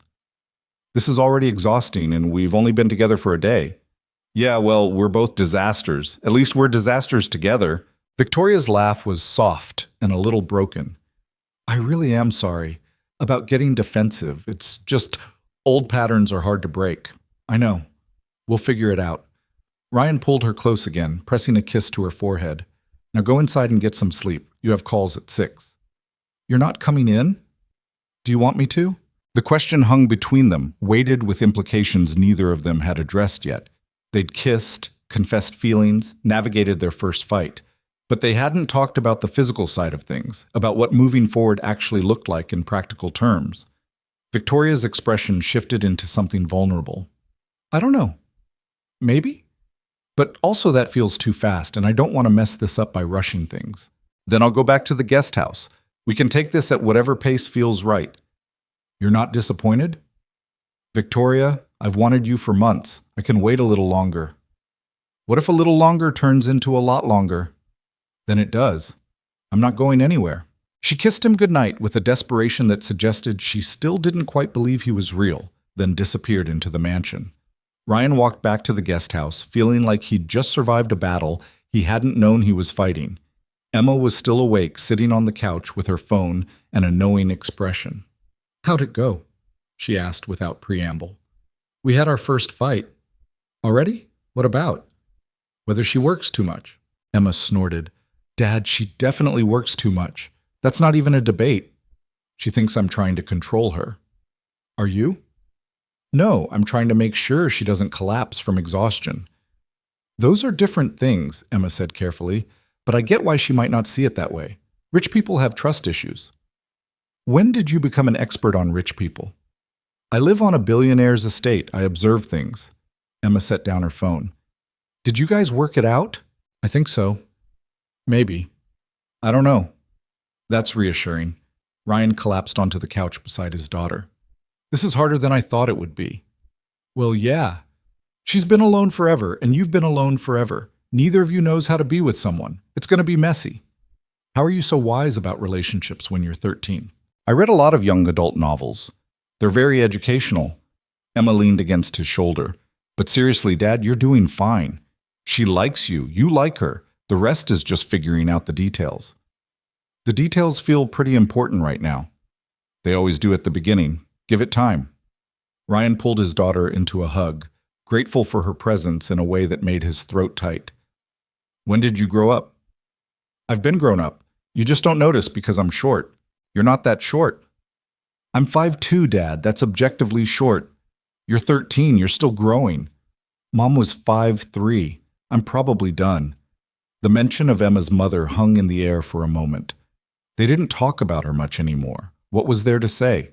She'd left when Emma was 4, decided being a mother was too hard, too limiting. Last Ryan had heard she was in California with a new husband and no interest in the daughter she'd abandoned. "You're better off without her," Emma said quietly, like she could read his thoughts. "We both are." "I know." "And Victoria's better than her, like infinitely better." "That's not a high bar, Em." "Okay, but she's also just better in general. She actually cares. She shows up. She doesn't make promises she can't keep." Emma pulled back to look at him. "Don't screw this up, Dad. Please." "I'm trying not to." "Try harder." Ryan laughed despite himself. "Yes, ma'am." The next morning started with coffee on his porch again, but this time there was also a note. "I'm sorry about last night. Can we try again tonight? Dinner at the main house, 7 p.m. I promise not to cook. V." Emma read the note over his shoulder and grinned. "She's apologizing. That's good. Rich people don't apologize unless they really mean it." Again with the rich people generalizations. Am I wrong? Ryan thought about Victoria's defensive walls, her difficulty with vulnerability. "No, you're not wrong." He spent the day at work trying not to check his phone every 5 minutes. The project was still a disaster. The manager had changed specifications again, and Ryan's crew was ready to mutiny. Marcus cornered him during lunch break with an expression that suggested he knew exactly what was going on. "So," Marcus said, biting into his sandwich, "you and the billionaire, huh?" "How did you—" "Vanessa told me. Said you confessed there was someone else." Marcus studied him. "I'm guessing it's the landlord." Ryan nodded, bracing for the lecture. Instead, Marcus sighed. "Look, I think you're insane, but I've also known you for 5 years, and I've never seen you look at anyone the way you look at her. So if you're going to be insane, at least be happy about it." "That's it? No warnings about different worlds or gold diggers or—" "Ryan, the woman owns half of downtown Portland. If anyone's the gold digger in this situation, it's you." "I'm not—" "I know you're not. That's why this might actually work." Marcus took another bite of his sandwich. "Just don't let her steamroll you. Rich people are used to getting what they want." "She's not like that." "Everyone's like that when they have enough money. Just keep your boundaries clear." Ryan thought about Victoria's panic over him asking her to take a day off, her immediate assumption that he was trying to control her. "Boundaries, right. You have no idea what you're doing, do you?" "Not even a little bit," Marcus laughed. "Well, at least you're honest about it." Ryan got home at 6:30, which gave him exactly 30 minutes to shower, change, and figure out what the hell you wore to dinner at your girlfriend's mansion.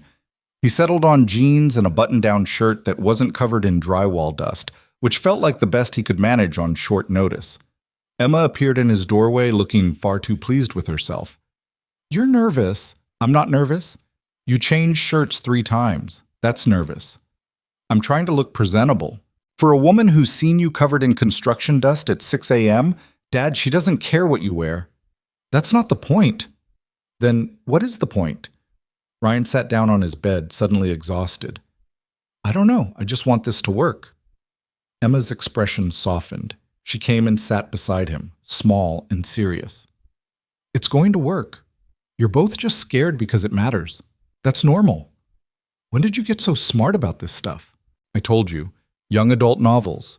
Very educational." She bumped his shoulder with hers. "Now go. Don't keep her waiting. And Dad?" "Yeah? Have fun. You're allowed to be happy." Ryan walked up to the main house, feeling like he was heading to something far more significant than dinner. Victoria answered the door in jeans and a sweater, her hair down and her feet bare. And she looked so different from the polished CEO he'd found in her office last night that Ryan actually stopped walking. "Is this okay?" Victoria asked, gesturing at her casual clothes. "I wasn't sure what the dress code was for dinner with your boyfriend in your own house." "It's perfect. You're perfect." "I'm really not, but I appreciate the sentiment." She stepped back to let him in. "I ordered Thai food. I figured that was safer than attempting to cook again."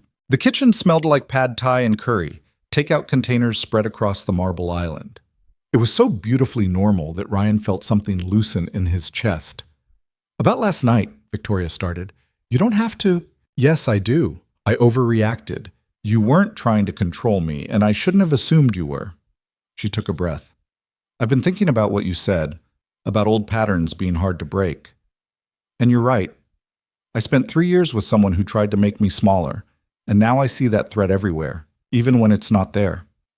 "I get it." "Do you? Because I'm not sure I do." Victoria moved to the island, starting to serve food onto plates with careful precision. "I built my entire life around being independent, not needing anyone, not relying on anyone. And now you're here, and I want to rely on you. And that's terrifying because what if you leave? What if I let myself need you and then you decide I'm too much work?" Ryan crossed to her, stilling her hands. "I'm not going to leave." "You can't know that." "Yeah, I can. Victoria, look at me." He waited until she met his eyes. "I've spent 2 years getting to know you. The workaholic parts, the brilliant parts, the parts that are scared of being vulnerable. I'm not going anywhere. What if I mess this up? Then we'll figure it out together. That's what couples do." "I don't know how to be part of a couple." "Neither do I.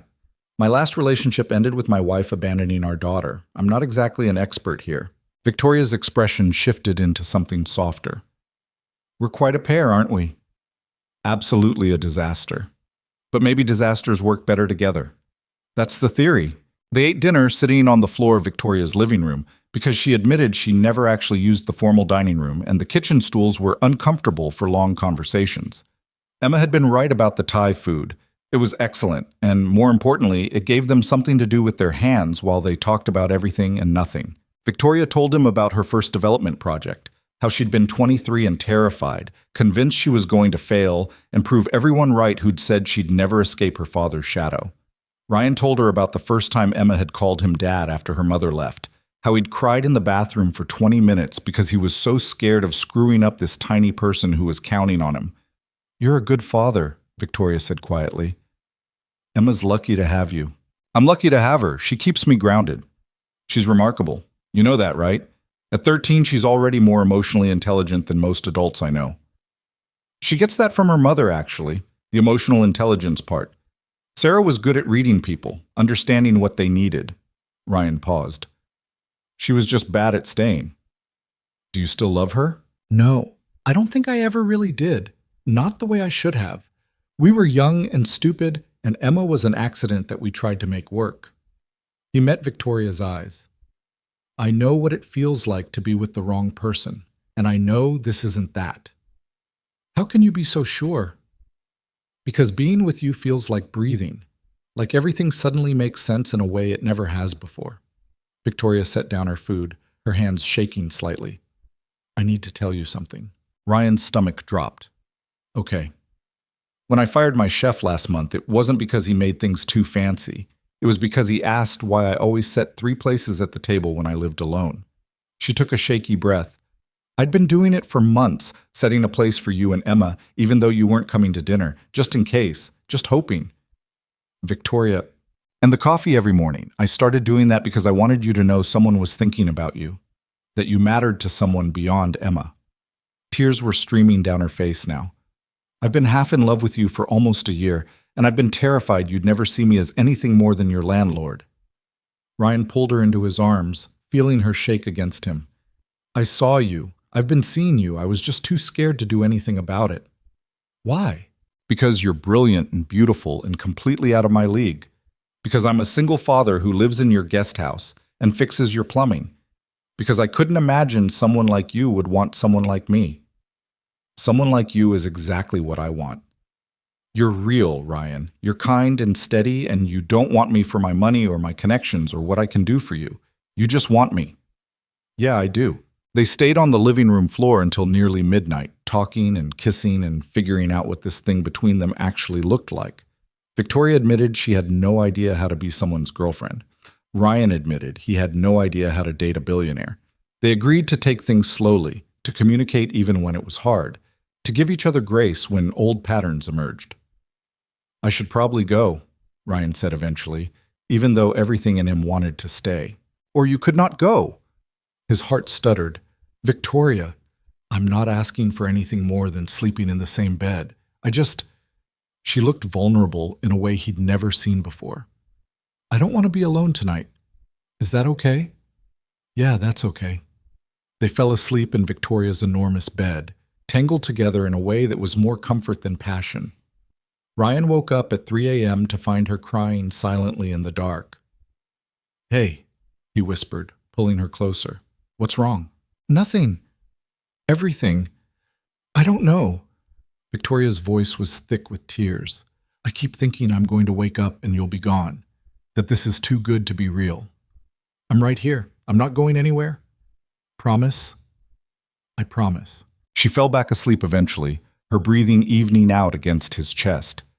Ryan lay awake in the dark, staring at the ceiling of a bedroom that probably cost more than he'd make in 5 years, holding a woman who could buy anything in the world but couldn't quite believe someone would choose to stay. When morning came, Victoria's alarm went off at 5:30. She reached to silence it, then froze when she realized Ryan was still there. You stayed, she whispered. I told you I would. I know, I didn't quite believe it. Believe it. Ryan kissed her forehead. Now go take your calls. I'll make coffee. You don't have to. I want to. He found his way to her kitchen, figured out the complicated Italian espresso machine, and made 2 cups exactly how they both liked them. When Victoria emerged from her bedroom 40 minutes later, showered and dressed for work, she found him sitting at the island scrolling through his phone. You're still here, she said again, like she couldn't quite process it. Where else would I be? I don't know. I thought maybe you'd panic and leave while I was in the shower. Do I seem like the panicking type? No, but I am, so I'm projecting. Ryan handed her a coffee cup. Drink this. You have calls in 10 minutes. Victoria took the cup, her fingers brushing his. Thank you. For coffee? For staying, for not running, for... Her voice cracked. For being exactly who you are. Right back at you. They stood in her kitchen drinking coffee and being domestic, and Ryan thought that maybe this was what happiness actually looked like. Not perfect, not easy, but real. And real was more than enough. The next 3 weeks were an exercise in learning how to share a life that neither of them had ever really shared before. Ryan still lived in the guest house officially, but most nights he ended up in Victoria's bed, the two of them talking until exhaustion finally won. Emma thought it was hilarious that her father still pretended to maintain separate residences. Dad, your toothbrush is in her bathroom. Your work boots are by her back door. Last night you fell asleep on her couch during a documentary about sustainable architecture. You basically live there. I'm being respectful of boundaries, Ryan said, pouring coffee in the guest house kitchen that he barely used anymore. Whose boundaries? Because Victoria literally gave you a drawer in her dresser last week. That was for practical purposes, so I wouldn't have to keep going back and forth for clean clothes. Emma gave him a look that suggested his logic was deeply flawed. You're ridiculous, both of you. Just admit you're living together and stop pretending. It's only been 3 weeks, Em. So? You've known each other for 2 years. The 3 weeks is just when you stopped being idiots about it. Ryan couldn't really argue with that. The shift from landlord-tenant to whatever they were now had been surprisingly natural once they'd stopped fighting it. Victoria still worked absurd hours, but now Ryan brought her dinner at the office or convinced her to come home before midnight. He still fixed things around the estate, but now Victoria paid him with kisses and terrible attempts at cooking that they both pretended were edible. The problem started small. Little things that Ryan told himself didn't matter. Victoria canceling dinner plans at the last minute because a conference call ran long. Again. Victoria spacing on Emma's school concert because she'd been in back-to-back meetings all day. Victoria promising to take a Saturday off and then spending the entire day on her laptop handling a crisis in Singapore. Ryan understood. He did. She ran a billion-dollar company. Emergencies happened. But understanding didn't make it less frustrating when Emma asked why Victoria hadn't come to her concert, and Ryan had to explain that work had gotten in the way.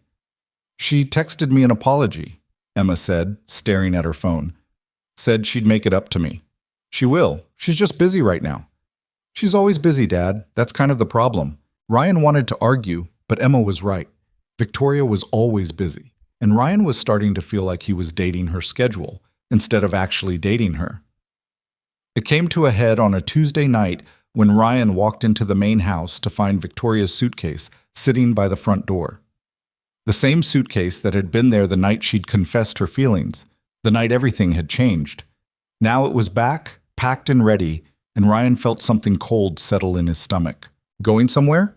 He asked, keeping his voice carefully neutral. Victoria emerged from the hallway, phone pressed to her ear, and held up one finger in a wait gesture. Ryan waited, watching her pace while she talked to someone in what sounded like Mandarin. Her conversation went on for 5 minutes, then 10, and Ryan felt his patience starting to fray. Finally, she ended the call. Sorry, that was the Beijing office. The permits came through faster than expected, and now everyone's scrambling to... Where are you going? Victoria blinked at him. What? The suitcase. Where are you going? Oh, Singapore. Just for a few days. The situation there is still a mess, and I need to meet with the partners face to face. She checked her watch. My flight leaves in 3 hours. I meant to tell you earlier, but the day got away from me. When were you planning to mention this? I'm mentioning it now. 3 hours before you leave. Ryan, I literally just found out this morning that I needed to go. It's not like I've been hiding it from you.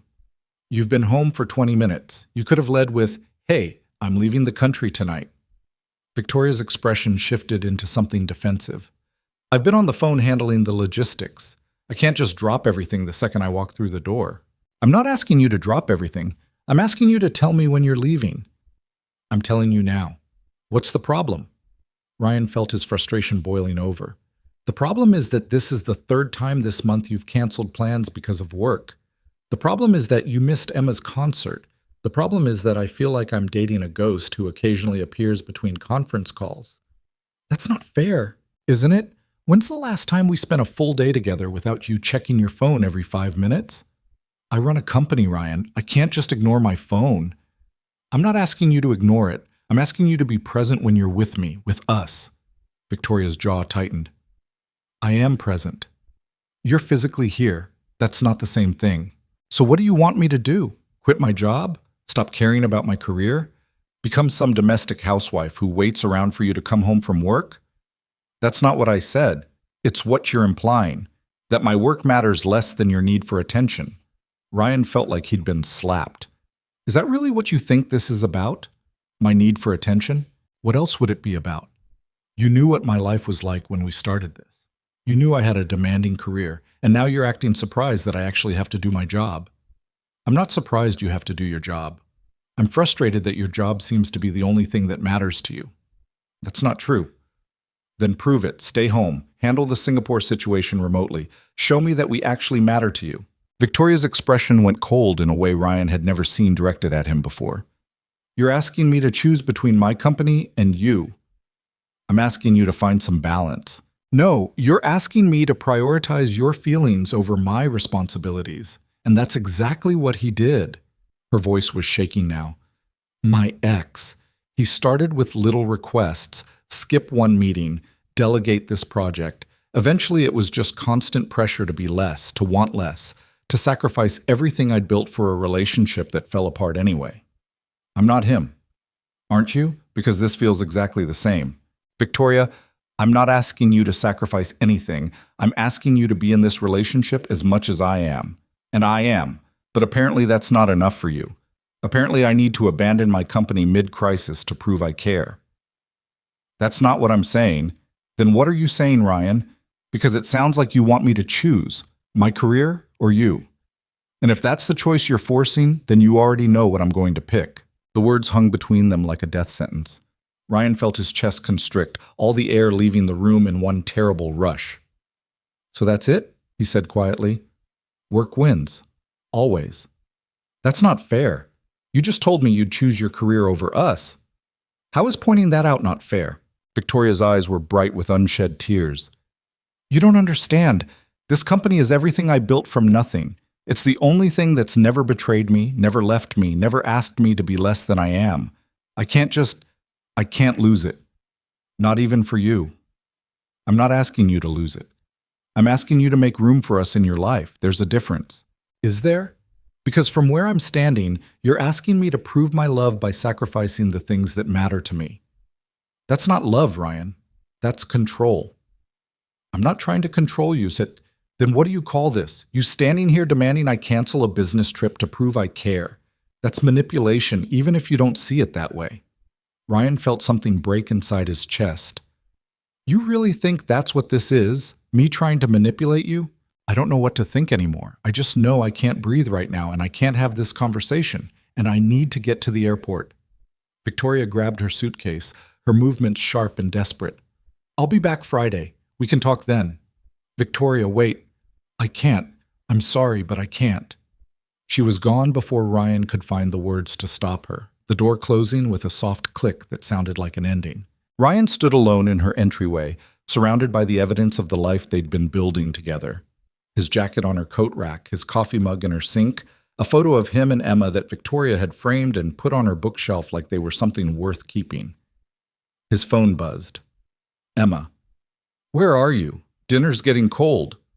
Ryan stared at the message, then at the closed door, and realized he had no idea what to do next. He went back to the guest house feeling like he'd just survived a car crash. Emma took one look at his face and set down her fork. What happened? Victoria left for Singapore. We had a fight. How bad? Bad enough that I don't know if we're still together when she gets back. Emma was quiet for a long moment. What did you fight about? Her work. Me feeling like she's never actually present. Her thinking I'm trying to control her like her ex did. Are you? Ryan's head snapped up. What? No. Emma, I would never. I'm not saying you are. I'm asking if you can see why she might think that. Emma's voice was gentle but firm. Dad, you've been getting more and more frustrated every time she has to work late or cancel plans. And I get it. I'm frustrated too. But she's been clear from the beginning about what her life is like. I know that. Do you? Because it kind of seems like you thought she'd change once you got together, that she'd magically become less busy or more available. But that's not fair to her. I'm not asking her to change. I'm asking her to make us a priority. And she probably thinks she is. She's just showing it differently than you want her to. Emma pushed her food around her plate. She bought me a graphing calculator last week, not because I asked for it, but because she remembered me complaining about having to share one in math class. She pays attention, Dad. She cares. She's just not good at showing it in the normal ways. That doesn't make it okay to miss your concert. No, it doesn't. And I was upset about that. But she apologized, and she's trying. That's more than Mom ever did. The comparison hit Ryan harder than it should have. This isn't about your mother. Isn't it? You're so scared of being abandoned again that you're looking for proof Victoria's going to leave. And the more you push, the more you're making it a self-fulfilling prophecy. When did you get so wise about this stuff? I told you. Young adult novels. But Emma's smile was sad. Dad, I love you, and I really like Victoria. But you both need to figure out how to meet in the middle, because right now you're pulling in opposite directions. Ryan spent the next 3 days in a fog. He went to work, came home, helped Emma with homework, and tried not to check his phone every 5 minutes for a message from Victoria that never came. She'd texted once to let him know she'd arrived safely in Singapore, a brief impersonal message that could have been sent to anyone. Marcus noticed, of course. "You look like hell." "Thanks." "Trouble in paradise?" "Something like that." "Want to talk about it?" "Not really." "Tough." "We're talking about it." Marcus leaned against the wall of the half-finished building they were wiring. "What happened?" Ryan explained the fight, the suitcase, the things Victoria had said about choosing her career. Marcus listened without interrupting, which was unusual enough that Ryan knew he was taking this seriously. "So let me get this straight," Marcus said when Ryan finished. "You asked her to skip a business trip to prove she cared about you." "I didn't ask her to skip it. I asked her to find balance." Right before she left for the airport. "The timing wasn't great." "Ryan, the timing was terrible. You basically gave her an ultimatum. Choose work or choose us. What did you think she was going to do?" "I don't know." "Not leave? She runs a billion-dollar company. She can't just not leave when there's a crisis." Marcus shook his head. "Look, I get it. You want to feel like you matter, but you picked a hell of a time to have that conversation. So I'm supposed to just accept that her work always comes first? No. But you're supposed to understand that sometimes it has to. That's what you signed up for when you started dating a CEO." Marcus's voice softened. "I know you're scared. I know your ex walking out messed you up, but Victoria's not Sarah. She's not leaving because you're not enough. She's leaving because her company needs her. What if she never stops leaving? Then you figure out if you can live with that. But making her feel guilty for doing her job isn't going to make her stay. It's just going to make her resent you." Ryan knew Marcus was right, hated that he was right, but knowing it didn't make the tight feeling in his chest any better. Victoria called on Thursday night. Ryan almost didn't answer, terrified of what she might say. But he picked up on the fourth ring. "Hi." Her voice was quiet, uncertain. "Hi. I'm coming home tomorrow. My flight lands at 4. "Okay. Can we talk when I get back?" "Yeah, we should." There was a pause, heavy with everything neither of them was saying. Finally, Victoria said, "I'm sorry for what I said. About you being like him. That wasn't fair. I'm sorry, too, for the timing, for making you feel like you had to choose. We're both disasters at this, aren't we?" "Completely." "Ryan?" Her voice cracked slightly. "Are we okay?" Ryan closed his eyes, pressing the phone harder against his ear. "I don't know. I hope so." "Me too." She hung up before he could say anything else, and Ryan sat in the darkness of the guest house, wondering if hope was enough. Friday afternoon came too slowly and too fast. Ryan left work early, ignoring Marcus's knowing look. Emma was at a friend's house, which was probably for the best. Whatever conversation he and Victoria needed to have, they needed to have it alone. He found her in the main house kitchen, standing by the island with a cup of coffee and exhaustion written across every line of her body. She looked like she hadn't slept in days. "Hi," she said, and her voice was so fragile it hurt to hear. "Hi." They stared at each other across the kitchen, the space between them feeling like miles instead of feet. "I've been thinking," Victoria started, her hands tightening around the coffee cup, "about what you said, about balance, and you're right. I've been so focused on work that I haven't been present with you and Emma. I've been treating this relationship like another item on my schedule instead of something that actually requires time and attention." "Victoria, let me finish. Please." She took a shaky breath. "But I've also been thinking about what I said, about my company being the only thing that's never betrayed me. And that's not fair to you. You've been nothing but honest and steady, and I keep waiting for you to leave like everyone else has. So I push you away first by hiding behind work." "I'm not going to leave." "You say that, but everyone says that. And then they realize how hard I am to love, and they go anyway." Tears were streaming down her face now. "I'm sorry. I'm so sorry for making you feel like you don't matter. You matter so much it terrifies me." Ryan crossed the kitchen, pulling her into his arms. She collapsed against him, crying in that desperate way that suggested she'd been holding it together by sheer force of will. "I'm sorry too," he said against her hair, "for the ultimatum, for making you choose. That wasn't fair." I don't want to choose. I want both. I want my company and I want you and Emma, and I don't know how to make that work without failing at everything. Then we figure it out together. That's what partners do. Victoria pulled back enough to look at him, mascara smudged and eyes red.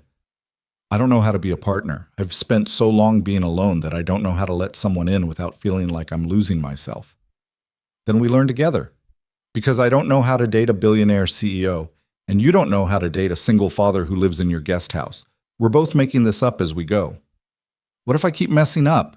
Then you keep messing up, and I'll mess up too. And we'll figure it out. Ryan cupped her face, making her look at him. But I need you to hear something, okay? Okay. I'm not asking you to be less. I'm not asking you to quit your job or stop caring about your career. I'm asking you to let me be part of your life in a real way. That means telling me when you're leaving the country before you're 3 hours from the airport. That means sometimes choosing to come home instead of working until midnight. That means showing up for the people who love you, not because you have to, but because you want to. I do want to. Then show me. Not with grand gestures or expensive gifts. Just be present. When you're with us, actually be with us. Victoria nodded, her tears slowing. What if I'm bad at it? Then you'll be bad at it, and we'll deal with it. But you have to try, Victoria. I can't do this alone. You're not alone. You're not. I'm learning how to do this, and I keep getting it wrong. So we both keep learning. Ryan pressed his forehead to hers. Can we agree on something?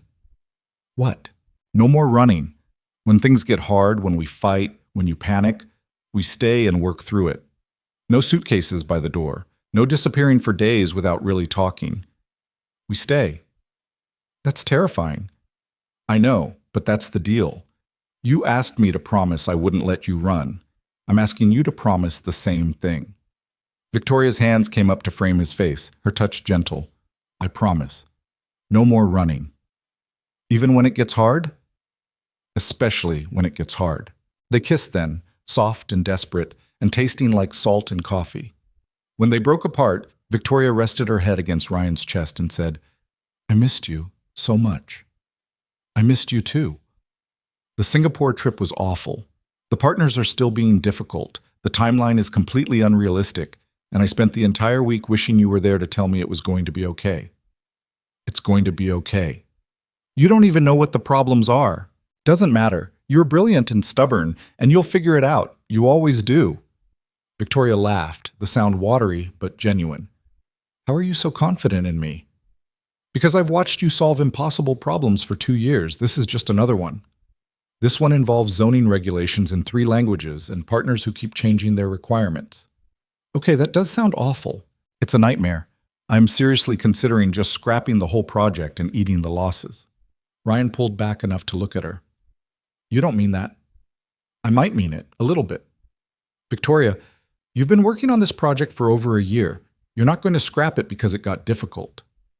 What if I can't fix it? Then you can't fix it and you move on to the next thing. But you're not a quitter. Don't start now. She studied his face for a long moment. How do you do that? Do what? Make everything feel manageable, like the world isn't ending even when it feels like it is. That's not me. That's you being exhausted and overwhelmed. Get some sleep, eat something that isn't airplane food, and it'll look different in the morning. Will you stay? Tonight? Yeah, I'll stay. They ordered pizza because neither of them had the energy to cook, and ate it sitting on Victoria's living room floor like they had that first dinner together. Emma came home around 8, took one look at them, and said, You guys worked it out? We're working on it, Victoria said. Good, because Dad's been moping around for days, and it was getting really annoying. I was not moping. You were absolutely moping. Emma grabbed a slice of pizza. So are you guys officially together now, or are we still pretending Dad doesn't basically live here? Ryan and Victoria exchanged a look. We're officially together, Victoria said carefully. If that's okay with you. Obviously it's okay with me. I've been shipping you guys for a year. Emma took a bite of pizza. Does this mean you're moving into the main house, Dad? Because the guest house is getting kind of lonely. We haven't really talked about that yet, Em. Well, you should talk about it, because it's weird having you split between 2 houses. She looked at Victoria. No offense. None taken. You make a good point. After Emma went to bed, Ryan and Victoria lay tangled together in her enormous bed, exhaustion finally catching up with both of them. "She's right, you know," Victoria said quietly, "about you basically living here. Your toothbrush is in my bathroom. Your clothes are in my dresser. You haven't slept at the guest house in 2 weeks. Is that a problem?" "No, but maybe we should make it official. Move your stuff over. Stop pretending we're maintaining separate residences." Ryan's chest tightened. "That's a big step. We've already taken the step. We're just calling it what it is now." Victoria turned to face him. "Unless you don't want to?" "I want to. What if it's too fast?" "Ryan, we've known each other for 2 years. We've been dating for a month. We already spend every night together. How is making it official too fast?" "When you put it like that, it sounds reasonable." "That's because it is reasonable." But her smile was soft. "We don't have to decide tonight. Just think about it." "Okay." "Okay." They fell asleep like that, wrapped around each other in the darkness. And when Ryan woke up the next morning, Victoria was already gone. For a terrifying second, he thought maybe she'd run after all. Maybe the whole conversation last night had been too much. Then he smelled coffee. He found her in the kitchen, hair wet from a shower, wearing yoga pants and one of his old construction company t-shirts that she must have stolen from the guest house. "Good morning," she said, pouring him a cup. "I have calls in 20 minutes, but I thought we could have breakfast first." "You're making breakfast?" "I ordered bagels. That's safer than attempting to cook." Ryan laughed, pulling her into a kiss. "Good call." They ate breakfast together. Victoria's laptop closed on the counter. She kept glancing at it, clearly anxious about the work she wasn't doing, but she stayed present. Talked about Emma's upcoming science fair, asked about Ryan's current project, made plans for dinner that night. Small things, normal things. But they mattered. After Victoria's calls started, Ryan went back to the guest house and started packing. Not everything. He still wasn't sure they were ready for him to fully move in. But enough. Clothes, toiletries, the photo of Emma he kept on his nightstand. Emma found him halfway through. "So, you're doing it?" "Doing what?" "Moving in with Victoria." "I'm moving some stuff over. That's not the same as moving in." "Dad, you're packing your life into boxes. That's literally the definition of moving in." But she was smiling. "I think it's good. You guys are good together when you're not being idiots about it." "We're trying to be less idiotic." "I can tell. She's been happier this week, even with the Singapore disaster." "How do you know about the Singapore disaster?" "She mentioned it when she helped me with my homework last night. Said the project was making her want to throw her laptop through a window." Emma grabbed one of the boxes. "I'll help you move this stuff. On one condition." "What condition?" "You have to promise to actually be happy. Like genuinely happy. Not just going through the motions because you think you should." Ryan set down the shirt he'd been folding. "Em, where's this coming from?" I remember when Mom left. How you pretended everything was fine for my sake, but I could tell you were dying inside. And I don't want that again. I want you to be with Victoria because she makes you happy, not because you're scared of being alone. She does make me happy, even when we're fighting about work-life balance and having minor relationship crises. Good. That's all I wanted to hear. Emma picked up the box. Now come on. Let's get you moved before Victoria finishes her calls and thinks you changed your mind. They spent the afternoon transferring Ryan's belongings from the guest house to the main house. It wasn't much, 2 years of living there, and he'd somehow accumulated less than he'd owned in his last apartment. But it was enough to make Victoria's bedroom feel like their bedroom, her closet feel like their closet. When Victoria emerged from her office around 4, she found Ryan hanging shirts in the walk-in closet beside her perfectly organized designer wardrobe. "You're moving in," she said, and her voice was full of wonder. "Yeah, if that's still okay." "It's more than okay." She crossed to him, wrapping her arms around his waist from behind. "It's perfect. My stuff is going to mess up your organizational system. I'll survive. And Emma's going to be over here constantly now. The guest house is going to feel lonely without us." "Good. I want her here constantly. I want both of you here." Ryan turned in her arms, studying her face. "You mean that?" "I mean it. This house has been empty for too long. It's time it actually felt like a home. And maybe it was that simple. Maybe home wasn't about perfect timing or having everything figured out. Maybe it was just about choosing to stay, even when things got hard. Maybe it was about terrible eggs and late-night pasta deliveries and learning how to be together despite not knowing how. Ryan kissed her, soft and certain, and thought that, yeah, this felt like home. 3 months after Ryan officially moved into the main house, Victoria came home from work and immediately knew something was wrong. Not crisis-level wrong, but the kind of wrong that lived in the small details. Emma's backpack abandoned in the entryway instead of hung up properly. The kitchen lights all blazing when Ryan usually kept them dim in the evenings, and the unmistakable sound of raised voices coming from upstairs. She found them in Emma's new bedroom, the one they'd spent 2 weeks renovating together, painting the walls a soft gray that Emma had picked out herself. Now Ryan stood in the doorway while Emma sat on her bed, arms crossed and face set in that particular 13-year-old expression that meant she'd dug her heels in about something. "What's going on?" Victoria asked carefully. Ryan turned, and the exhaustion on his face made her chest tighten. Emma got suspended from school. 3 days. What? Why? Why don't you ask her, since she won't tell me? Victoria looked at Emma, who was staring determinedly at her hands. Em? It's not a big deal. Getting suspended is absolutely a big deal, Ryan said, his voice tight with frustration. And you still haven't explained what happened. I told you. Some kids were being jerks, and I handled it. Handled it how? Because according to the principal, you shoved another student hard enough that she fell and hit her head on a locker.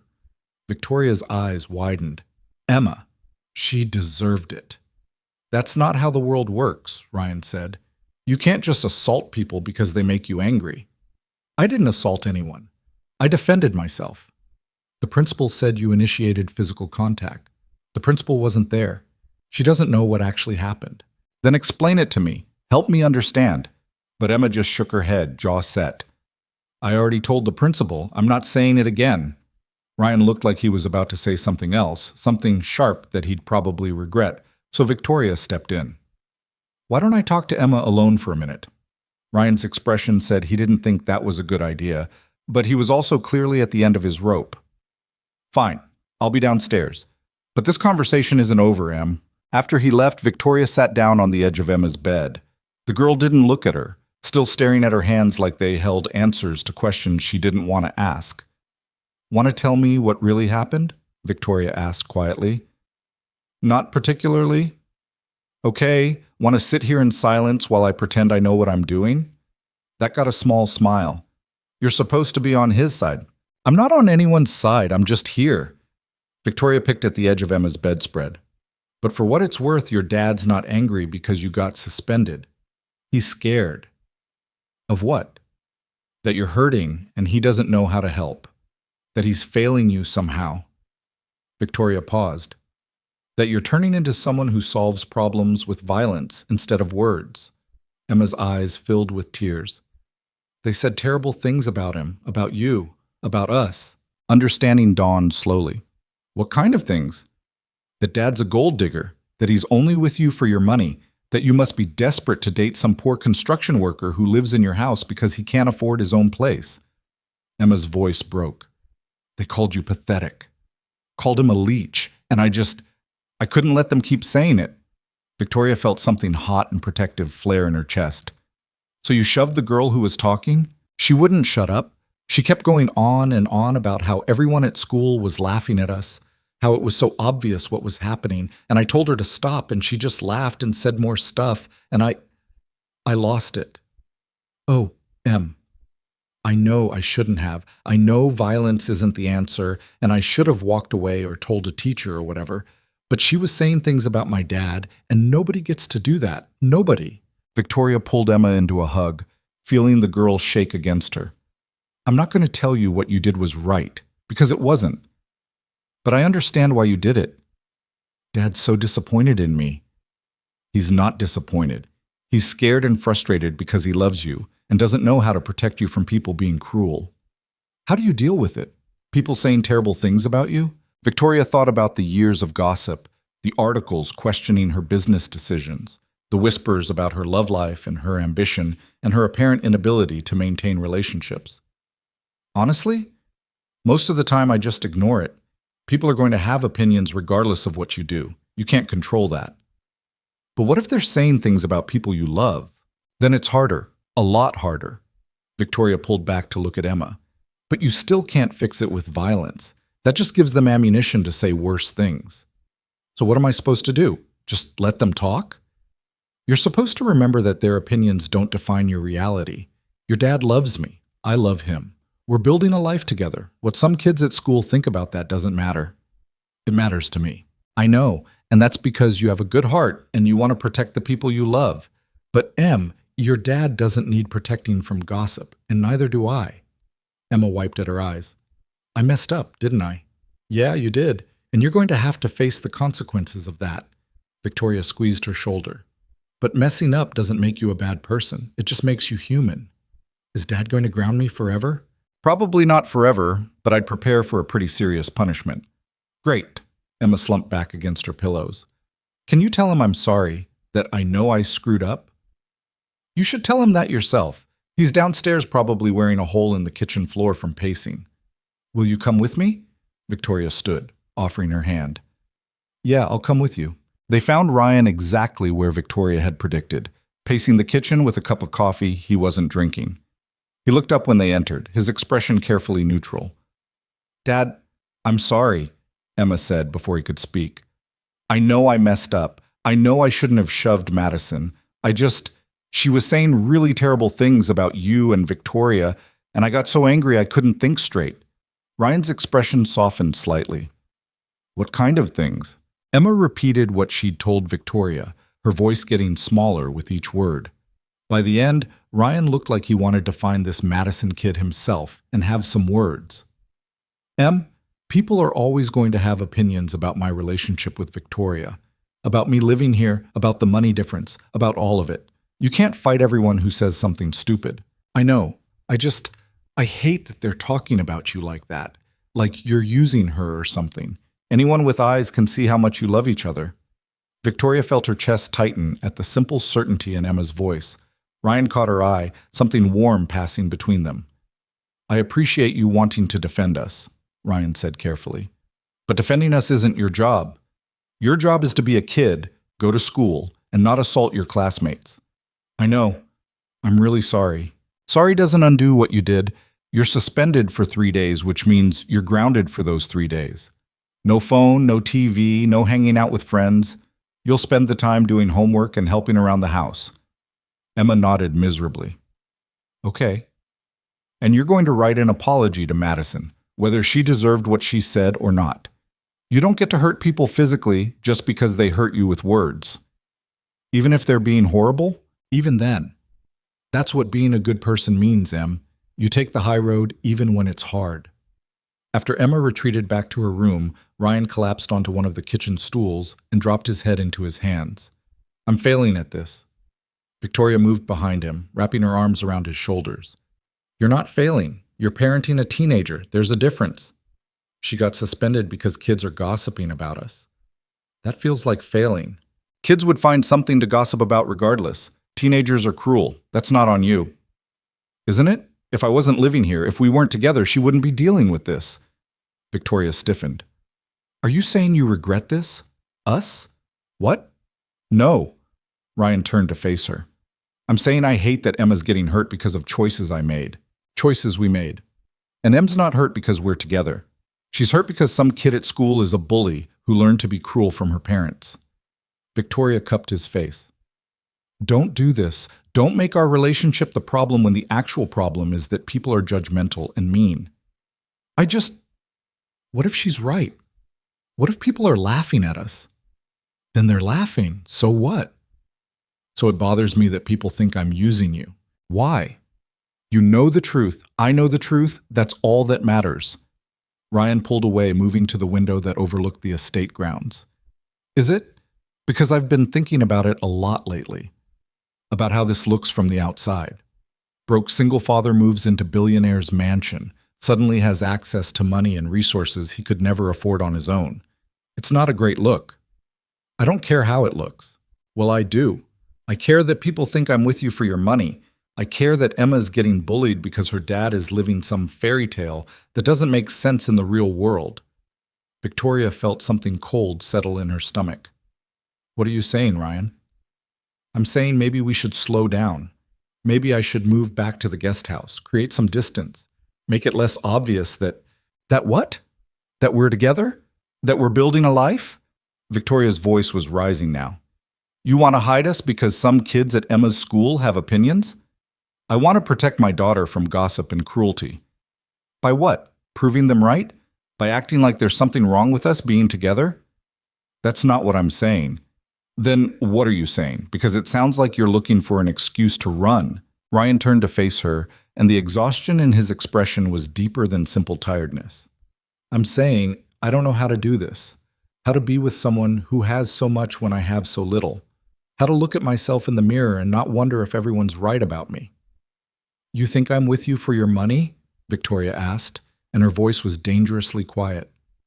No. But I think other people think that. And I'm tired of defending myself to people who've already made up their minds. So your solution is to prove them right by leaving? I'm not leaving. I need to figure out how to be okay with this. With us. We've been together for months, Ryan. You moved in. We've built a life. And now you're having second thoughts because some teenager was mean to Emma?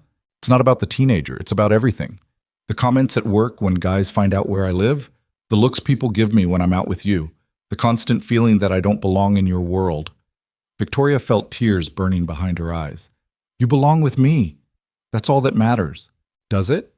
Because from where I'm standing, it feels like I'm constantly proving that I'm not here for your money, that I actually love you, that this is real. And I'm exhausted, Victoria. I'm so tired of defending us. Then stop defending us. Stop caring what people think. I can't just turn that off. Why not? I did. Because you're you. You've spent your whole life not caring about other people's opinions. I haven't. And I can't just wake up one day and decide that public perception doesn't matter. They stared at each other across the kitchen, the space between them feeling impossible to cross. Victoria thought about the past few months, about learning to be part of a family, about letting herself be vulnerable in ways she'd never allowed before. And now Ryan was pulling away because he couldn't handle what other people thought. You're doing it again, she said quietly. Doing what? Looking for reasons why this won't work. Building walls before I can hurt you. Victoria's voice cracked. I told you I was terrified you'd leave once you realized how complicated my life is. But you promised you wouldn't run. You promised, Ryan. I'm not running. Then what do you call this? You want to move back to the guest house, create distance, hide what we have. That's running. That's you being too scared to stay. I'm not scared. I'm practical. There's a difference. No, you're terrified. You're terrified that everyone's right, that you're not good enough for me, that this is all some elaborate mistake. And instead of trusting what we have, you're listening to voices that don't matter. Ryan's jaw tightened. They matter when they're hurting my daughter. Your daughter is hurt because kids are cruel, not because we're together. And moving back to the guest house isn't going to change that. It's just going to teach her that love isn't worth fighting for when things get hard. That's not fair. None of this is fair. But that's life, Ryan. People are going to judge us. They're going to have opinions about our relationship, our lives, everything. You can either let that destroy what we have, or you can decide that we're worth more than their gossip. Ryan was quiet for a long moment. When he finally spoke, his voice was tired. What if I can't do that? What if I can't just stop caring? Then we're in trouble. Because I need you to be as sure about this as I am. And right now, you don't seem sure at all. The words hung between them like a challenge. Victoria watched Ryan's face, searching for any sign that he understood what she was really asking, that she needed him to choose her, to choose them, even when it was hard. Especially when it was hard. I need some air, Ryan said finally, moving toward the door. Ryan, I'm not leaving. I need to think. He was gone before Victoria could respond, the door closing with a soft click that felt far too familiar. She stood alone in the kitchen, surrounded by the evidence of the life they'd built together, and wondered if she'd just made the same mistake all over again, loving someone who wasn't ready to love her back with the same intensity. Emma appeared in the doorway, her face worried. I heard yelling. We had a disagreement. About me? About what happened at school? Not exactly. Victoria sank onto one of the stools. More about what other people think of us. The gold digger stuff? Among other things, Emma came and sat beside her. My dad's not a gold digger. I know that. And he loves you, like really loves you. I've never seen him look at anyone the way he looks at you. Then why is he pulling away? Because he's scared. And when my dad gets scared, he gets practical. Emma picked at the edge of the counter. After my mom left, he spent like a year just working and taking care of me. He wouldn't date, wouldn't go out, wouldn't do anything that might make him vulnerable again. I think part of him still believes that loving people means getting hurt. I'm not going to hurt him. I know, but he doesn't. Not completely. Emma looked at Victoria with eyes that were far too old for 13. You have to prove it to him. Not with words, with staying, with not giving up when he pushes you away. What if I can't reach him? You will. You already have. He's just having a moment where he's forgotten that. Emma stood. I'm going to go finish my homework, but Victoria? Yeah? Don't let him be stupid about this. You guys are good together, like really good. Don't let fear ruin that. After Emma left, Victoria sat alone in the kitchen and thought about fear, about how it could make you sabotage the best things in your life because you were so convinced they couldn't be real. She'd done it herself enough times to recognize the pattern. The difference was she'd already worked through that fear. She'd already chosen to trust Ryan, to let herself be vulnerable, to believe that maybe this time would be different. Now she needed Ryan to make the same choice. She found him an hour later sitting on the porch of the guest house, staring out at the dark estate grounds. He looked up when she approached but didn't say anything. Victoria sat down beside him, close enough that their shoulders touched. Emma told me I shouldn't let you be stupid about this. She said that? In slightly different words, but yeah, that was the general message. Ryan laughed, the sound tired but genuine. She's too smart for her own good. She gets that from you. Victoria took his hand, relieved when he didn't pull away. Talk to me. Really talk to me. What's going on in your head? Ryan was quiet for a long moment. When he finally spoke, his voice was raw. I grew up poor, Victoria, like really poor. The kind of poor where you wear the same clothes every day because that's all you have. Where dinner is whatever you can scrounge together from the food bank. Where money isn't just tight, it's non-existent. I didn't know that. I don't talk about it much. Worked my way through it, built a career, gave Emma a better life than I had. But that feeling never really goes away. The fear that it could all disappear, that I could end up back where I started. He squeezed her hand. And then I met you. This brilliant, beautiful woman who has more money than I could make in 10 lifetimes. And part of me keeps waiting for the other shoe to drop. What other shoe? The one where you realize you could do so much better than a construction worker who grew up in poverty. The one where the novelty wears off and you wonder what you were thinking. Ryan's voice cracked. The one where you leave, and I'm left trying to explain to Emma why another woman we loved decided we weren't worth staying for. Victoria felt tears streaming down her face. Ryan, look at me. He turned, and the vulnerability in his expression broke her heart. I'm not going anywhere, she said fiercely. I don't care where you came from, or how much money you have, or what anyone thinks about us being together. I love you, not because you fix things around my house, or because you're convenient, or because I'm settling. I love you because you're kind and real, and you see me as a person instead of a bank account. I know. Logically, I know that.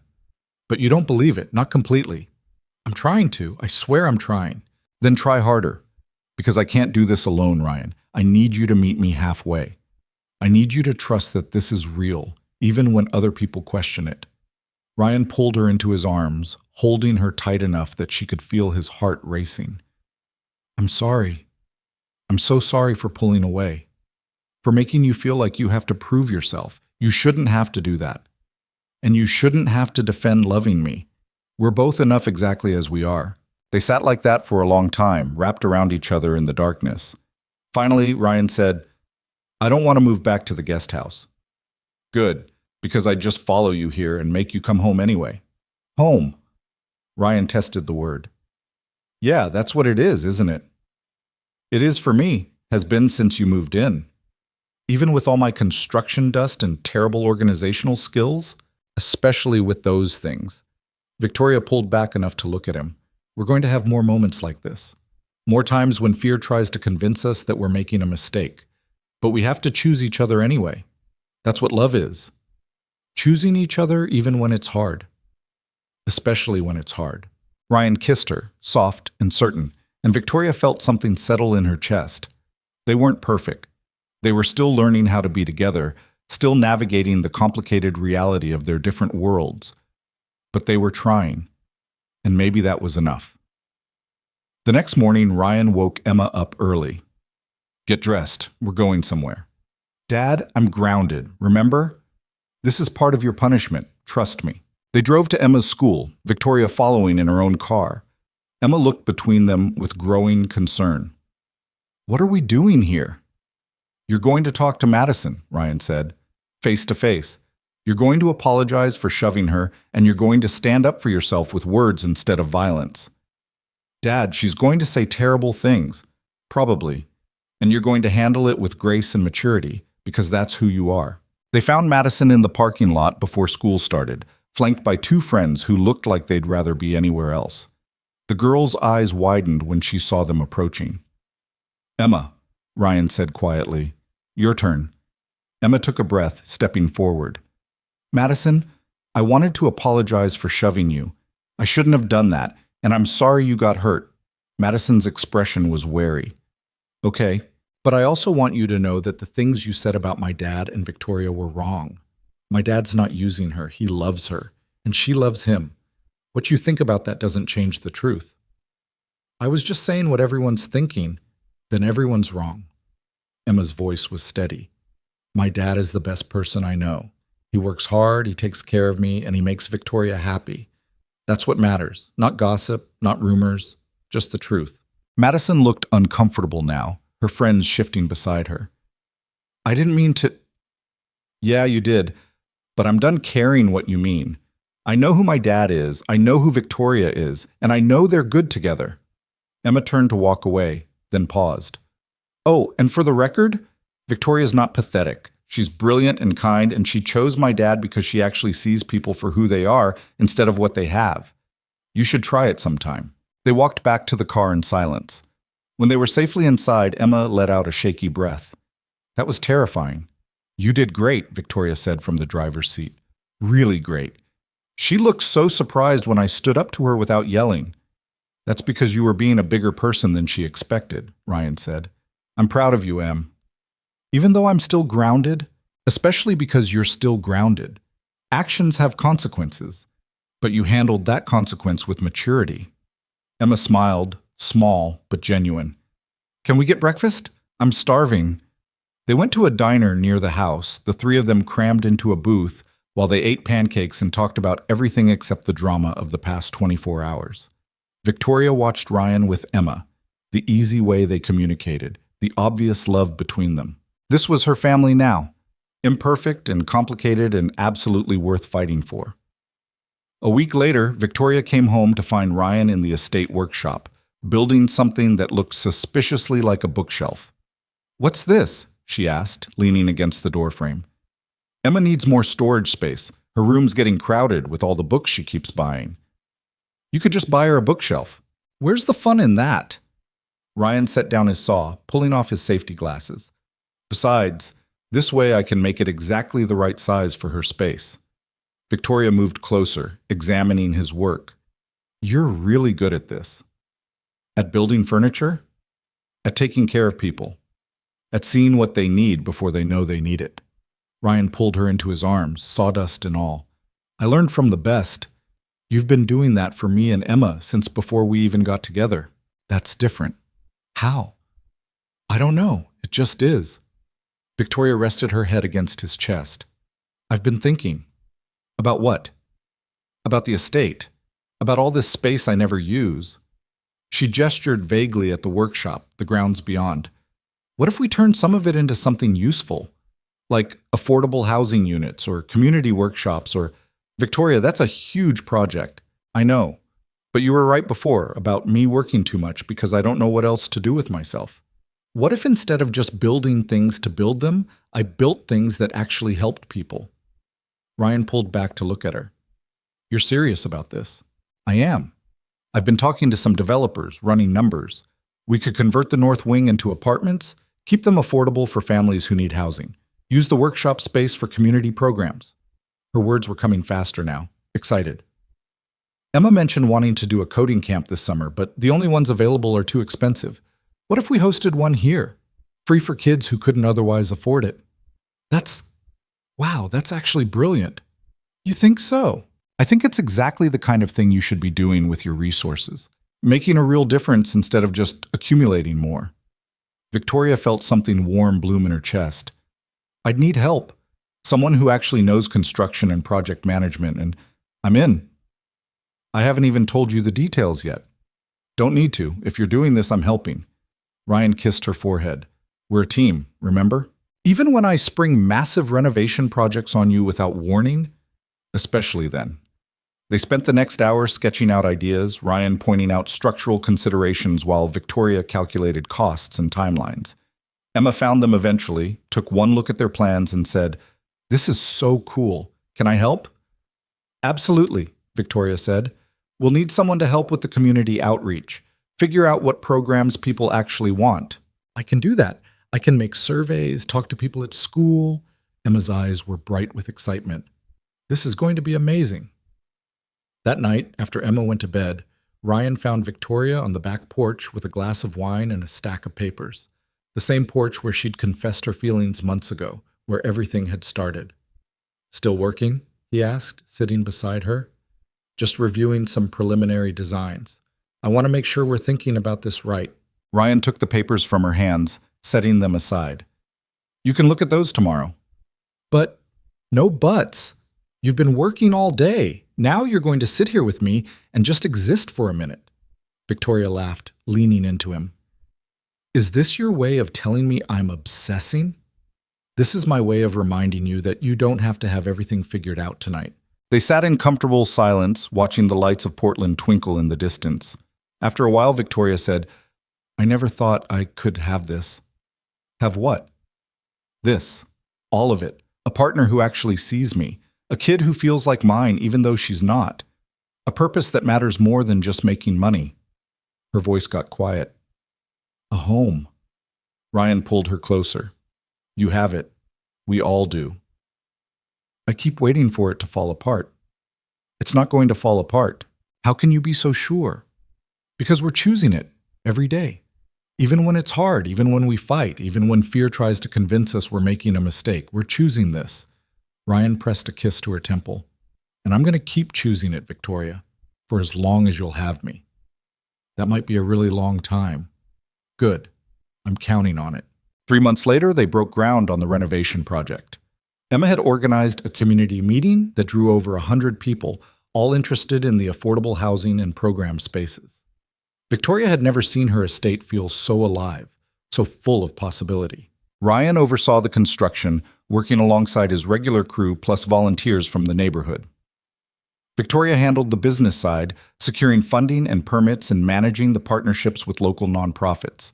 Emma ran the social media accounts, documenting the progress and building excitement. They worked together like they'd been doing it for years, falling into an easy rhythm that felt inevitable. And slowly, the empty spaces of Victoria's estate transformed into something meaningful. The North Wing became 12 affordable apartments for families. The workshop became a community makerspace. The old greenhouse became a teaching garden where kids could learn about sustainable growing. And the mansion itself, the place that had been so lonely for so long, became a home in the truest sense. Not because of the expensive furniture or the perfect architecture, but because it was filled with people who chose each other every single day. On the night before the official opening, Victoria found Ryan on the same porch where everything had started. He looked tired but happy, the kind of exhaustion that came from meaningful work. "You did it," she said, settling beside him. "We did it. All of us. I couldn't have done this without you." "Yeah, you could have, but I'm glad you didn't have to." Victoria took his hand, lacing their fingers together. "Do you remember what I said that night, when I told you she didn't love you like I did? Every word. I meant it. I still mean it."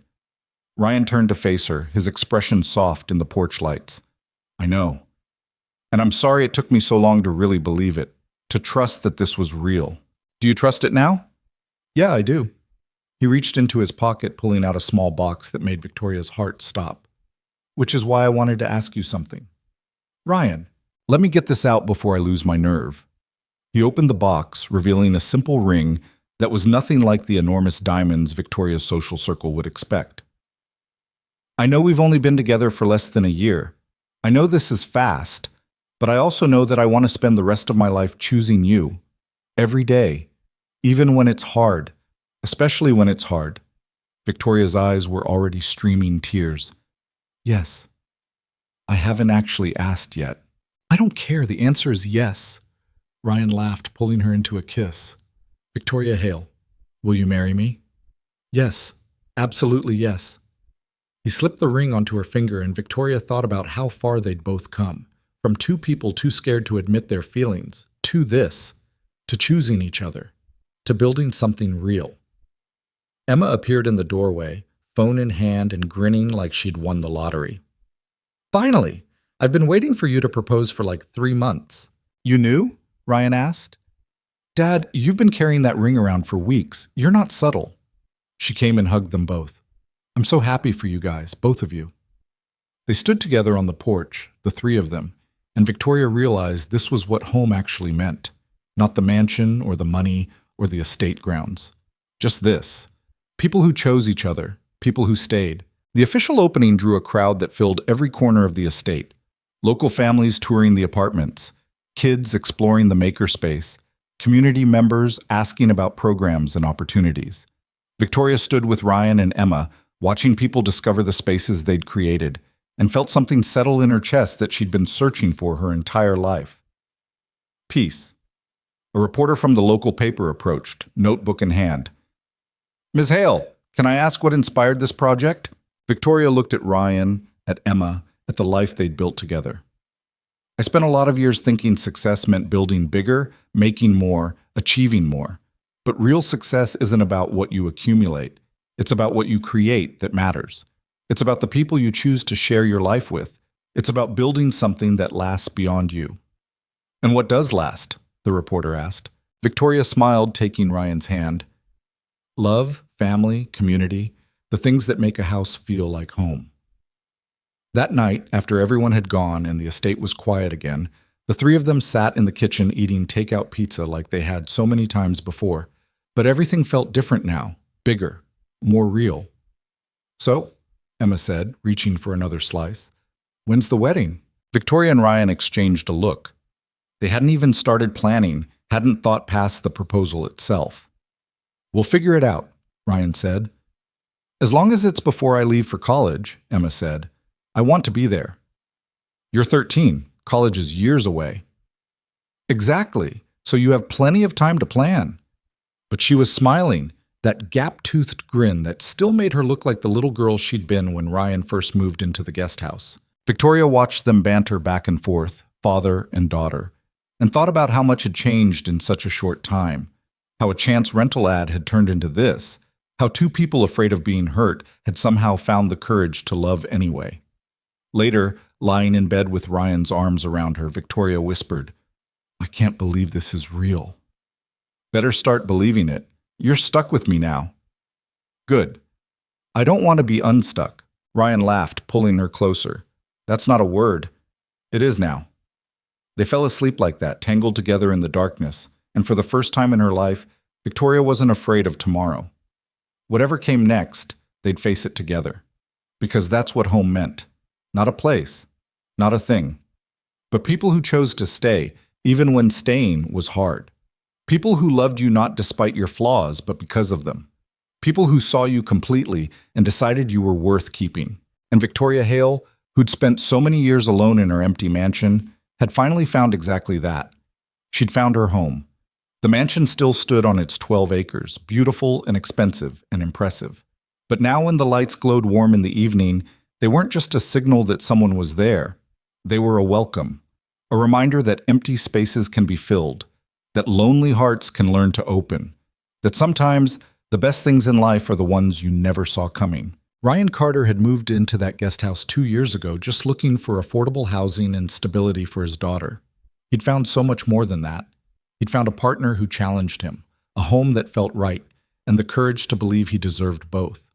And Emma, who'd spent years watching her father survive instead of love, finally got to see him happy. Actually happy. The kind of happy that came from being loved exactly as you were. They were an unlikely family, built from broken pieces and second chances. But they worked.